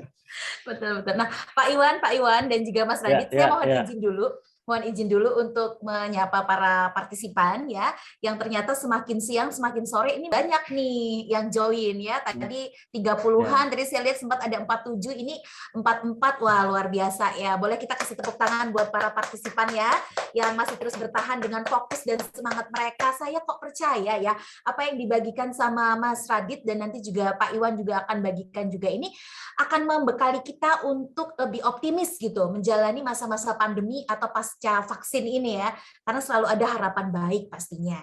Dan harapan baik juga saya mau kasih kabar baik kalau hari ini nih Mas Radit mau bagi-bagi voucher ya, bagi-bagi giveaway. Nah, giveaway ini nanti caranya tuh simple banget alias gampang banget. Silakan partisipan boleh memberikan pendapat ya, menyampaikan apa yang diamati di lapangan, nggak harus bertanya ya, tapi juga nggak dilarang tanya juga sih ya. Jadi boleh menyampaikan, kok saya mengamati seperti ini sih perubahan perilaku konsumen misalnya ya, kok menurut saya rasa-rasanya kok era digital ini kok lebih ngerepotin, nah misalnya ya, nanti boleh diungkapkan dan akan terpilih 3 partisipan yang beruntung ya. Kalau nanti ada banyak yang memberikan pandangan, pendapat, gagasan, atau sharing, nanti akan dipilih 3 partisipan yang beruntung, masing-masing mendapatkan voucher atau diskon voucher produk-produk dari Jogja Supply. Nah, nanti teknisnya seperti apa saya akan sampaikan di akhir Zoom ya, teknis pengambilannya atau vouchernya mungkin dalam bentuk elektronik voucher, kan sekarang udah tren gitu ya, nggak usah harus ngambil dulu, terus baru dibelanjain. Nah, nanti secara teknis akan dibantu jelasin juga sama Mas Radit ya. Oke, jadi silakan boleh kasih pendapat, komentar di kolom chat ya, boleh menyampaikan apa yang diamati, dirasakan, bahkan juga dialami oleh para partisipan ya. Baik, kalau begitu saya juga ingetin untuk mengisi link presensi yang sesaat lagi akan dibagikan oleh tim panitia. Jadi link presensi nanti akan dibagikan di kolom chat ya, jadi jangan bingung kalau nanti ada yang curhat, ada yang kasih pendapat, bertanya, tapi juga ada link presensi, mohon dicermati dan diperhatikan dengan seksama ya. Oke, itu aja informasinya dan saya lanjut nih ke Pak Iwan. Nah, Pak Iwan, beberapa pekan terakhir ini kan gencar nih ya tim Kominfosan ini ya bikin program-program yang semuanya tuh jitu banget. Kalau saya cek tuh temanya tuh tema-tema yang bagus banget ya Mas Radit ya. Bagaimana memaksimalkan segala macam platform komunikasi era digital inilah antara pelanggan dan produsen gitu ya, antara kita sebagai pelaku UMKM. Nah, menurut Pak Iwan sendiri nih, boleh sambil kasih pengumuman dan informasi ya Pak ya. Sejauh ini progres-progres yang nampak pernah didengar dari peserta seperti apa nih Pak? Nah, ini jadi kalau yang kita mulai ini kan kita bulan tahun ini ya kalau untuk yang kota ya. Jadi yang kita mulai programnya baru tahun ini dan mungkin masih lebih tepatnya kita bisa menyebut ini sebagai basic. Basic itu bersifat pengenalan platform-platform yang tersedia di era digital ini untuk jualan, untuk membantu jualan atau membantu usaha. Nah, ini juga perlu kita confirm ke Mas Radit nih tadi kan nanti perlu ini juga mendapat masukan dari Mas Radit, kira-kira pelatihan-pelatihan yang sudah kita lakukan ini sudah searah dengan enggak dengan pengalaman usaha? Karena tadi kan disebutkan dari ada beberapa usaha tadi, ada yang mulainya dari online dulu, kemudian offline, ada yang mulainya dari offline, kemudian online, ada yang online dan offline. Nah, ini apakah itu juga akan membantu untuk memperluas pasar atau tidak, itu kan juga yang lebih tahu. Artinya dari pengalaman Mas Radit tadi mungkin bisa lebih sharing ke di sisi itu nanti ya. Tapi kalau yang kita lakukan ini lebih tepatnya mungkin masih bisa disebut sebagai basic knowledge tentang online marketing atau digital marketing, kemudian platform yang tersedia yang bisa dipilih, dan itu kita berikan nggak advance. Artinya ini loh, ada platform Facebook, ada IG, ada WhatsApp, ada Google My Business, kemudian ada marketplace juga, kemudian ada tools untuk membuat konten. Jadi mulai dari fotografi, videografi dengan menggunakan HP ya, masih menggunakan HP, mendesain profil produk ya, mungkin ya lebih tepatnya, profil produk atau brand dengan menggunakan Canva, kalau nggak salah ingat Mas Wisnu yang menyampaikan, tim Mas Wisnu itu. Jadi itu yang ada di HP juga, mengeditnya bagaimana, mendesainnya bagaimana, dan itu juga dengan alat atau tools yang kita miliki, dengan asumsi device atau gadget yang kita miliki adalah HP, kebanyakan itu yang kita berikan. Nah, itu harapannya kita juga tidak bisa, artinya tidak bisa bukan memaksa ya, menyampaikan bahwa ini semua kudu digo. Nah, karena kan ada beberapa yang menyampaikan, wah aku ki isone senenge, mungkin ya lebih tepatnya. Senengnya cocoknya nganggo Facebook ya, mereka banyaknya pakai Facebook. Ada juga yang mereka banyaknya pakai Instagram. Tapi yang jelas dipakai oleh semua itu adalah WhatsApp. Karena itu kan mungkin untuk komunikasi, transaksi dan sebagainya dengan calon pelanggan atau pembeli. Tapi kita belum masuk ke level ini, kita belum masuk ke level 2, apalagi yang level 3 yang tadi Mas Radit sampaikan tentang riset ini, riset itu kan kita belum sampai ke sana. Nah, itu apakah kira-kira materi itu nanti harus diberikan atau enggak? Nanti Mas Radit nanti akan mencoba, kita minta feedback dari Mas Radit untuk materi-materi apa yang kira-kira perlu ditambahkan selain pengenalan platform tadi itu dan tools untuk pembuatan konten atau desain tadi itu. Nah, terus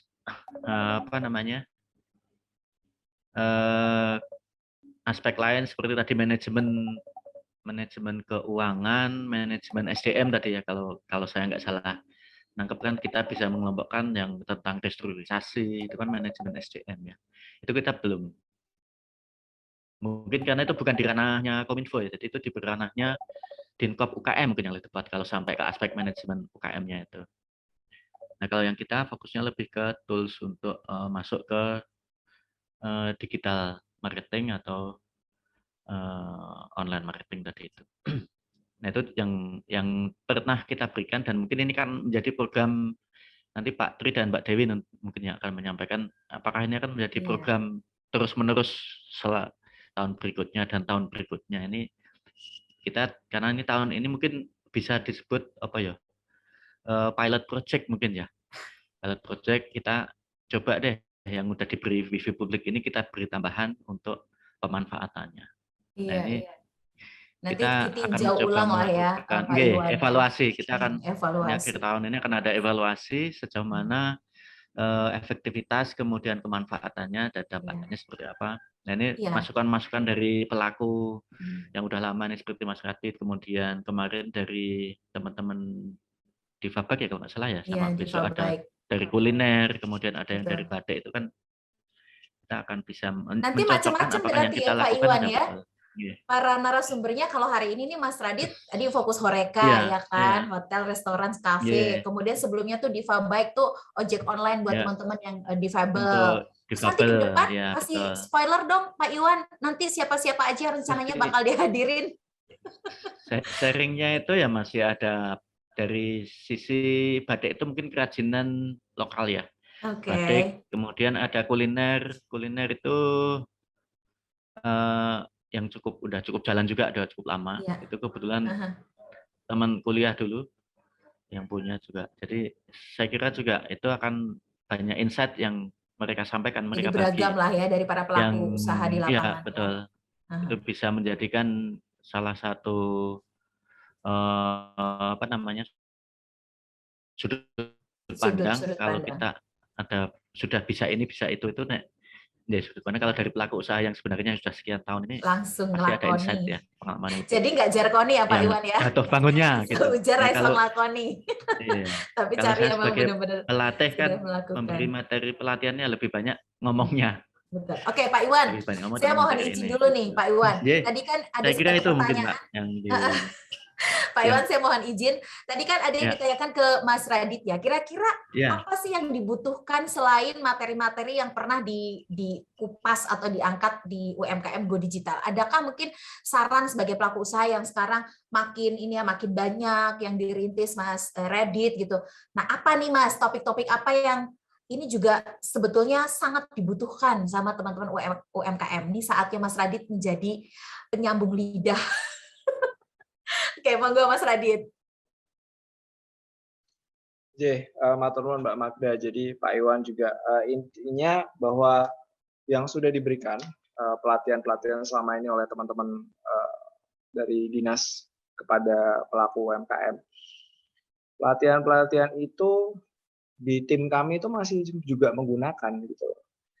Jadi apa namanya seperti yang tadi disinggung ada Canva, secara apa penggunaannya dari handphone begitu ya.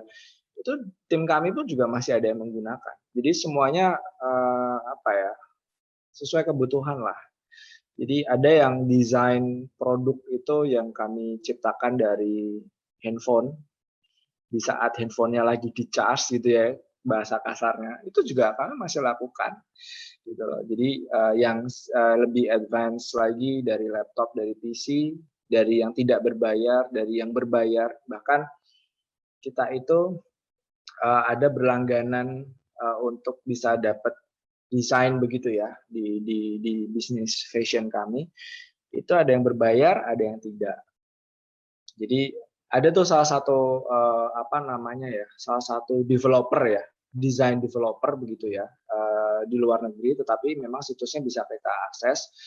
Itu ada yang free, nanti kita bisa download desain-desainnya apa aja, kemudian kita ciptakan itu sebagai apa namanya desain pakaian ataupun hijab ataupun scarf yang akan kita ciptakan. Ada juga yang berbayar, Pak Iwan dan Mbak Magda dan teman-teman Apa sekalian. itu Mas yang gratis Mas? Kasih tahu dong. Nah kalau yang gratis itu apa ya? Ya hanya terbatas. Misalnya satu username cuma bisa download 3 desain misalnya. Jadi nggak Nah, kalau Mas banyak. Radit pakai apa tuh Mas? App-nya Mas? App atau Nah website? nanti boleh nanti apa aja yang kita punya, apa aja yang kita punya pernah dapetin nanti kita akan share. Kita share ke apa namanya WA-nya UMKM ya. Nanti akan Oke. kita share di Wah, sana. asik. Terima Nah, kasih Mas Radit. Wah, ini sama-sama. penting. Nah, Nama terus brand, rekomendasi aplikasi. Oke. Monggo Mas betul. lanjut. Nah, terus kemudian apalagi yang bisa dilakukan tadi menyambung pertanyaannya Mbak Magda adalah sebetulnya sambil menjalankan usaha ya sambil melakukan apapun lah aktivitas kita harus juga selalu apa ya menambah referensi lah. Menambah referensi itu tidak harus serta-merta membaca buku loh atau dengan cara-cara konvensional enggak.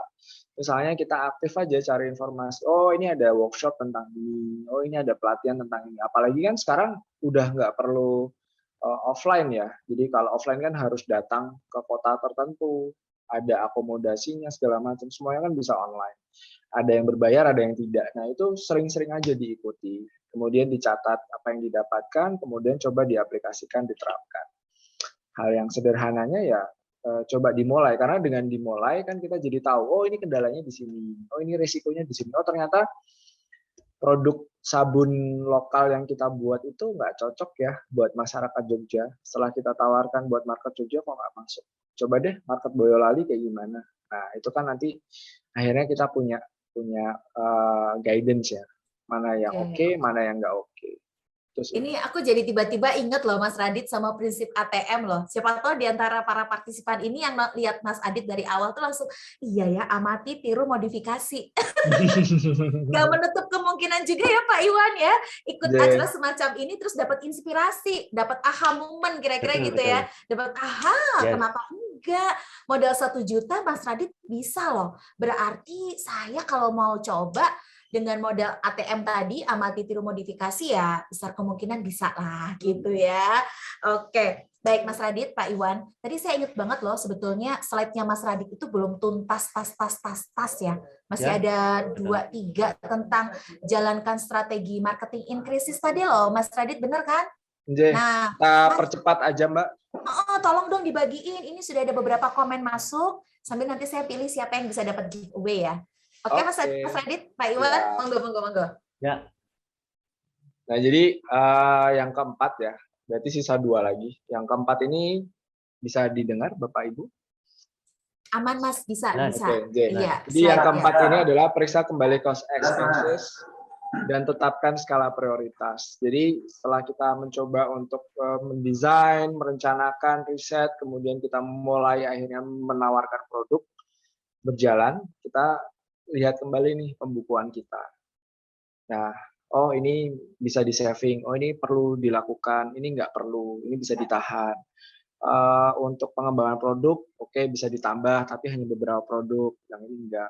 Itu sebetulnya apa, Nje? Keterampilan kita dalam berwirausaha, berwira swasta itu sebetulnya kan insting yang kita miliki sendiri ya. Bagaimana kita mendapatkan pengalaman itu dari sekolah, dari kita belajar otodidak, karena banyak orang di luar sana itu kan juga bukan orang yang profesional, justru mereka yang otodidak. Seperti Bill Gates sendiri kan orang yang di drop out ya Pak Iwan ya, nggak sukses studinya kan. Kemudian juga seperti apa namanya Alibaba juga kan dia dulunya adalah calon pegawai KFC yang ditolak berapa kali gitu kan, bukan orang yang sukses gitu loh. Jadi harus waspada ya menjalankan sebuah usaha, tetapi kita juga harus bisa menganalisa risikonya apa. Memang sih apa namanya ada istilah itu dalam bahasa Inggris adalah apa namanya big risk, big return, betul ya Mbak Magda ya.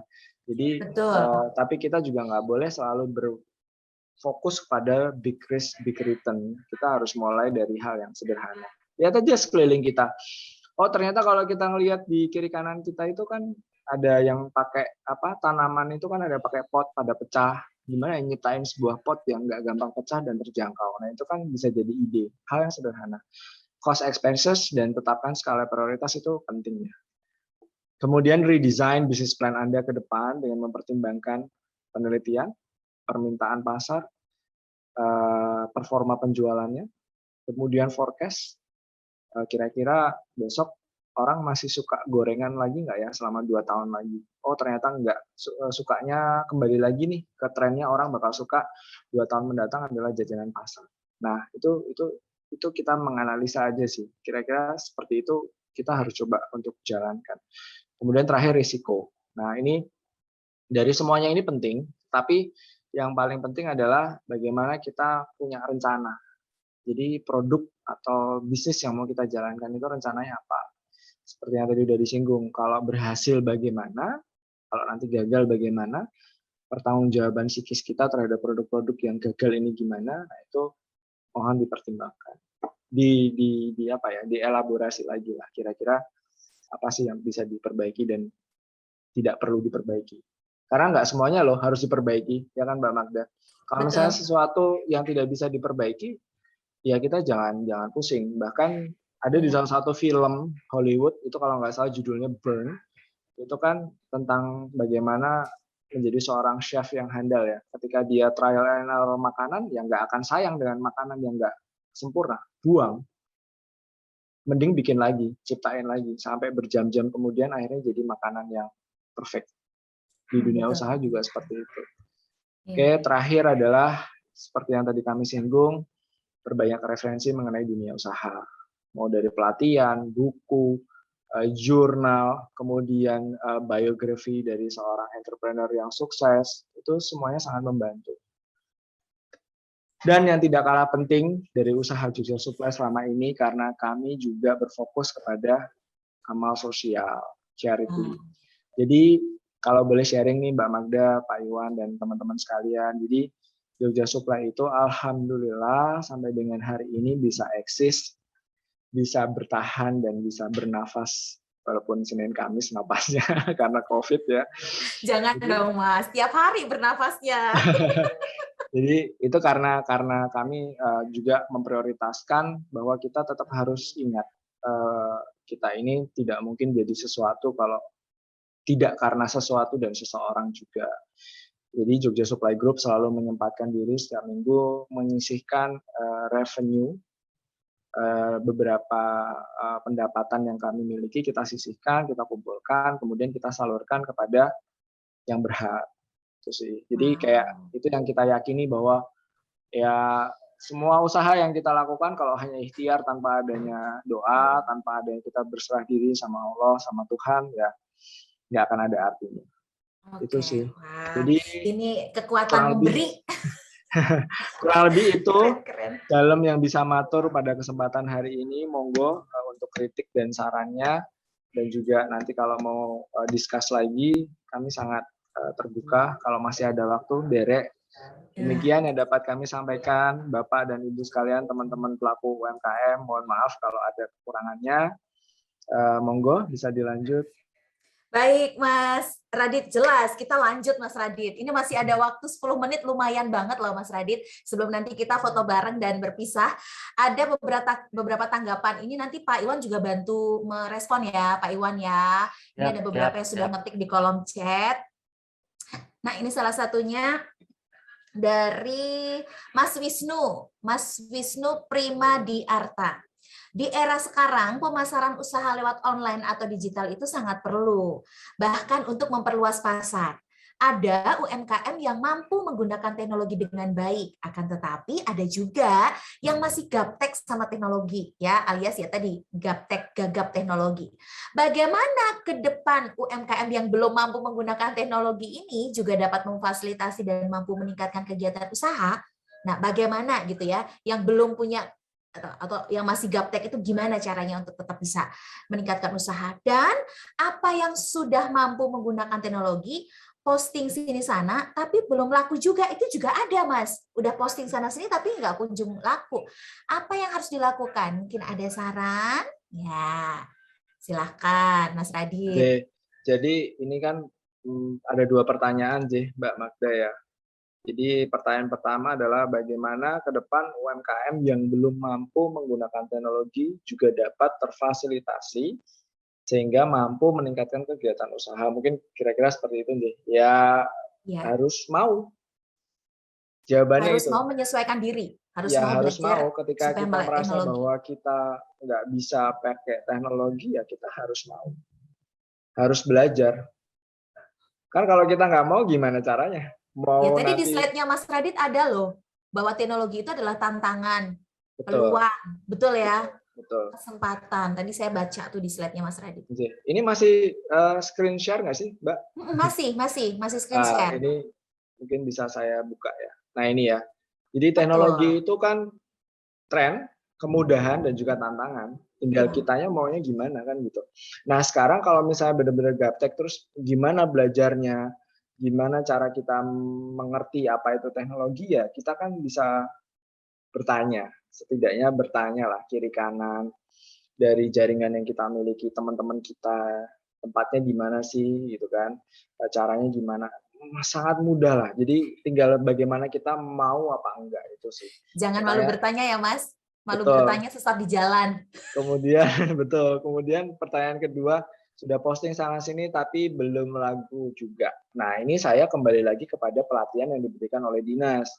Di pelatihan yang diberikan oleh dinas itu kan ada yang namanya bagaimana kita mempersiapkan produk yang akan kita tawarkan, yang akan kita tampilkan. Oh didesain dulu, oh menggunakan aplikasi ini, aplikasi itu. Nah kita cek produk interface-nya kita itu sudah oke nggak? Atau produk kita itu sama nggak sih, umum nggak sih dengan yang orang lain tawarkan? Jangan-jangan sama, kita nggak punya added value di situ. Nah, itu kan perlu dievaluasi. Kemudian masalah posting. Nah, ini menarik Pak Iwan dan Mbak Magda. Masalah posting ini ya, itu kan ada yang namanya jam biasa dan prime time ya. Ada jam-jam biasa, ada yang jam-jam di mana orang lagi pegang gadget, ada jam-jam orang lagi kerja gitu kan. Kita posting produk, menawarkan produk di marketplace atau dimanapun itu, tetapi dari jam 9 pagi sampai jam 3 sore, itu orang fokus kerja di kantor, fokus lagi masak mungkin di dapur. Jadi kalau misalnya mau posting, apalagi sampai live begitu ya, ya itu harus di prime time. Jam-jam prime time jam berapa? Jam orang break, istirahat. Jam orang pulang kantor, setelah jam 5 sore. Jam orang ketika duduk di sofa, menghadap ke televisi, menghadap ke laptop, menghadap ke gadget itu jam berapa? Oh di atas jam 7 malam. Nah itu kita harus bisa atau tahu kapan momentum yang akan kita ciptakan. Kira-kira begitu sih. Terus yang penting juga desainnya menarik juga ya atau meyakinkan gitu. Jadi Betul. buat jadi tertarik. Produknya gitu. betul, produknya itu seperti apa gitu kan. Oke, Penjelasannya gitu.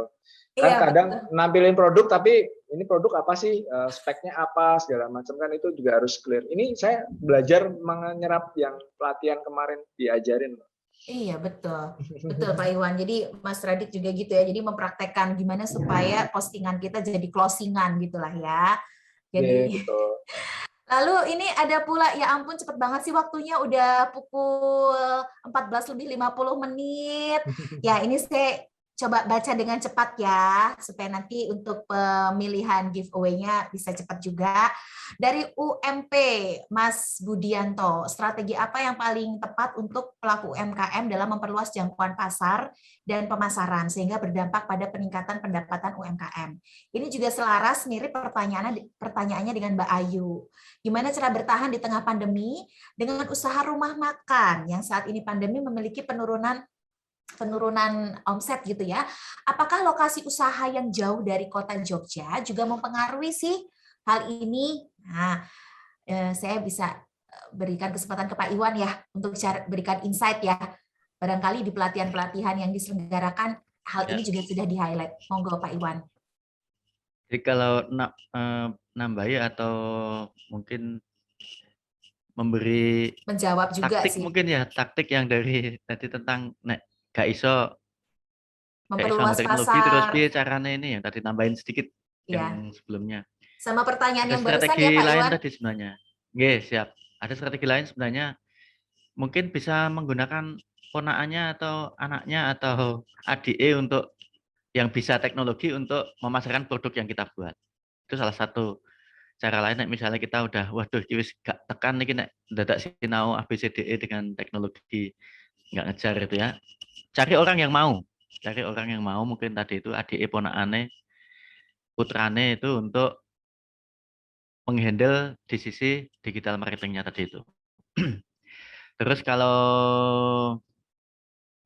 lokasi ini juga bisa jadi sangat, kalau yang saya tangkap tadi ya dari pengalaman yang Radit itu ya pengaruh lokasi usaha di mana dalam konteks pasar ya, artinya pasarnya itu sebenarnya ada di mana, pasarnya ada di mana, itu juga perlu itulah kenapa perlu di riset.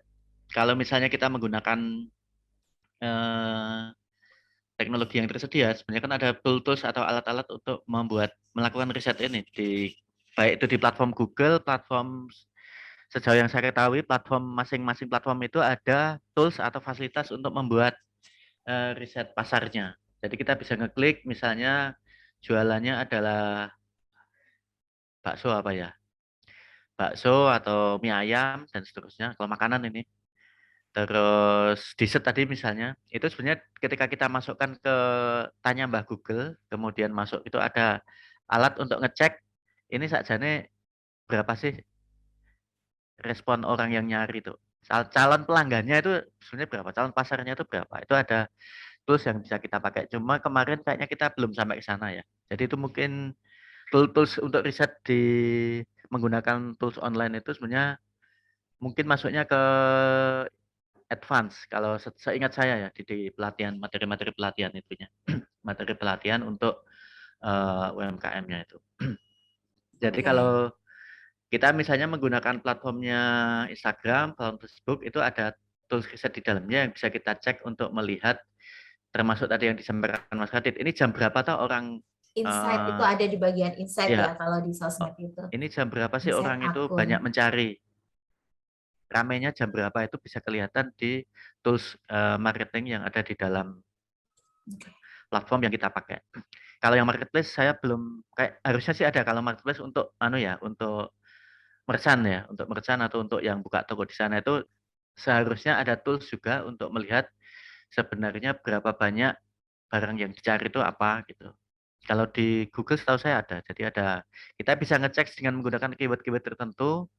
Oh, ini sing banyak dicari di Jogja ini, dengan area Jogja ini adalah produk makanan tertentu atau produk, kalau kita jualannya fashion ya itu misalnya apakah baju batik, apakah hijab tertentu gitu. Kalau Nah, ini bisa kita kalau gunakan. dari Kalau saya sih yang mau tools yang menambahkan ini dipakai sih. Mas Radit gimana? Ya kalau dari saya sih paling ini sih Pak, saya pengen balik bertanya nih sama yang memberikan pertanyaan. Jadi kan tadi bisnisnya kan makanan, buka di satu tempat gitu ya. Kemudian kan mau ditingkatkan ya penjualannya supaya lebih rame, supaya lebih banyak orang yang datang, orang yang kenal gitu kan. Nah, coba itu tadi kembali kepada produk makanannya itu apa. Kemudian secara rasa itu gimana. Itu kan juga perlu diteliti juga. Artinya gampangannya ya udah coba aja kita invite saudara begitu untuk mencoba test food. Menurut kamu gimana? Menurut kamu gimana? Akhirnya kan kita dapat feedback. Nah, kemudian kalau kita buka tempat makan ya, kita udah join kerjasama dengan Gojek, dengan Grab, dengan Shopee misalnya. Tetap belum bisa, ya bukan berarti akhir segalanya juga gitu kan. Misalnya kita coba deh keluar dari tempat usaha kita itu, kita lihat sekeliling kita itu ada apa sih? Oh, ada rumah tangga. Oh, ada kantor. Oh, ada apa? Kenapa nggak dikonsep dengan itu tadi catering misalnya yang tadi kami sampaikan di dalam materi kan direct customer approach gitu ya. Jadi why not gitu loh. Kenapa nggak coba? Oh, ternyata solusinya itu selama ini adalah ada di sekeliling kita gitu loh. Kita udah nyari kemana-mana, ternyata rezeki ini ternyata ya di sekeliling kita gitu loh. Itu sih. Baik, wah sepertinya saya harus minta maaf karena kalau ada pertanyaan yang belum terjawab, pasti rasa kecewa ya. Tapi karena waktu yang membatasi perjumpaan kita, maka untuk sobat kami nanti boleh tanya lewat grup atau disimpan dulu pertanyaannya buat besok ya. Tapi ini saya lihat sih isinya apresiasi ya, isinya apresiasi yang menulis di kolom chat ini. Oke, saya mau baca cepat aja apresiasi dari Mas Sugi, sangat inspiratif, menambah wawasan dan semangat. Semoga kita para audiens bisa menirunya ya, Vini, Vibi, Visi. Kemudian Mas Benedictus, saran saya ke depan pelatihan dari Kominfo bisa dibuat daring dong, tatap muka dan praktek langsung. Jadi para peserta membawa laptop bisa dimungkinkan dan diarahkan membuat website atau cara-cara yang lain. Oke, jadi pembicaranya kita datengin dari Jakarta Selatan ke Jogja. Oh, setuju. Oke. Mbak Santi, materinya bagus banget, sangat menginspirasi buat kita jadi lebih semangat lagi untuk belajar dan terus menggali ide-ide kreatif agar bisnis kita bisa terus berjalan. Kemudian tadi Mas Agustinus juga menuliskan terima kasih sangat bermanfaat. Lalu Mas Tri Kusbianto, saya mohon maaf sekali nggak bisa saya sampaikan pertanyaannya karena waktu sangat terbatas. Kemudian Mbak Retno menuliskan anak zaman sekarang lebih pintar main TikTok daripada emaknya. Bisa dong dimintain tolong anaknya buat promo lewat TikTok kali ya. Saran dari Pak Iwan langsung nih. Langsung ditanggepin ya. Katanya iya itu mah bisa banget katanya ya, anaknya jadi digital marketer. Oke, sip. Tadi Pak Tri, mohon maaf sekali ya, karena waktu sangat terbatas, kita masih bisa ketemu ya Pak Tri. Kita akan bisa ketemu lagi Rabu depan. Ya, Rabu depan itu kalau di kalender kita ya ada di tanggal 3 November. 3 November 2021. Nanti dapetin kesempatan untuk kita bisa belajar dari pelaku UMKM yang concern di bidang batik ya. Jadi Rabu depan kita akan belajar dengan tema bisnis batik di era pandemi dan bagaimana ke depannya. Dengan narasumber salah seorang pebisnis batik asli Jogja yang keren banget pokoknya, tapi namanya masih saya simpan biar besok join karena lokasi beliau atau karya beliau itu base camp-nya ada di kawasan Keraton atau Jeron Benteng Keraton Yogyakarta. Mungkin Mas Radit malah kenal nih. Ya, oke. Tapi jangan disampaikan ya Mas Radit ya. Nah, kalau begitu izinkan saya menyampaikan terima kasih terlebih dahulu ya. Terima kasih kepada Mas Radit yang sudah berbagi pengalaman ilmu. Sekali lagi matur nuwun ya Mas. Matur nuwun Mbak Magda. Iya, Pak Iwan juga terima kasih ya Pak buat insight dan juga ya buat semangatnya juga. Ya kita doakan sama-sama nih Mas Radit, Pak Iwan dan kita semua selalu dikaruniai dengan kesehatan ya, dikaruniai dengan kelancaran, panjang umur, sehat dan laris jualannya. Amin. Oke, baiklah. Sebelum kita berpisah, 3 nama yang terpilih untuk mendapatkan giveaway masing-masing voucher dari Jogja Supply. Yang pertama, selamat untuk Mas Wisnu Primadiarta, ya. Kemudian yang kedua, selamat buat Mas Ayu Ardila, Mbak Ayu Ardila.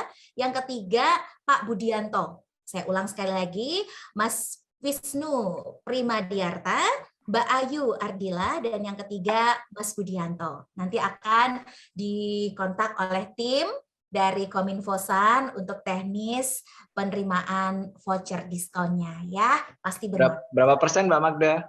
Dapat berapa persen ya Mas Radit ya? Kasih tahu dong. 100% apa 1000%? 100 aja udah alhamdulillah Mas ya. Oke, Insya Allah vouchernya 10%. Oke, puji Tuhan. Untuk semua ini ya, semua merek Jogja Supply. Jadi kalau yang tadi saya lupa. Jadi kalau untuk yang Flavor House, kemudian Beauty Initials, kemudian Passion Scarf itu ada di Ambarukmo Plaza lantai LG. Di seberangnya Carrefour dan juga di depannya Baskin and Robin itu ya. Kemudian kalau Jogja Supply sendiri ada di Jalan Raya Yogyakarta Bantul. Sip. Terima kasih Mas Radit buat informasi pentingnya. Jadi biar nggak kesasar ya Mas. Ya. Kunjungi Instagramnya kalau bingung. Oh, oke. Nah ini nih penting nih. Follow Instagramnya Jogja Supply nih ya. Follow Instagramnya. Oke, baiklah. Matur nuwun Mas Radit. Selamat buat 3 orang partisipan yang beruntung. Pak Tri, terima kasih sudah mengikuti dari awal sampai selesai loh. Dikawal terus loh. Luar biasa nih. Iya. Terus ya Pak. Yang hadir dari Jakarta, dari Purwokerto, dari banyak sekali teman-teman kita semua ini. Luar biasa. Oke, kita ketemu lagi. Ketemu Mbak Tuti. Mbak Tuti ya? Iya.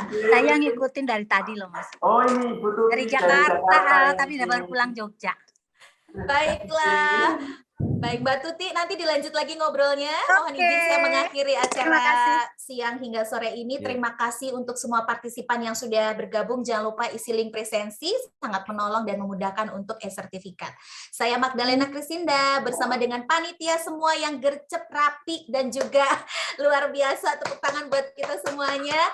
Selamat sore, selamat melanjutkan aktivitas. Wassalamualaikum warahmatullahi wabarakatuh dan salam sejahtera untuk kita semuanya.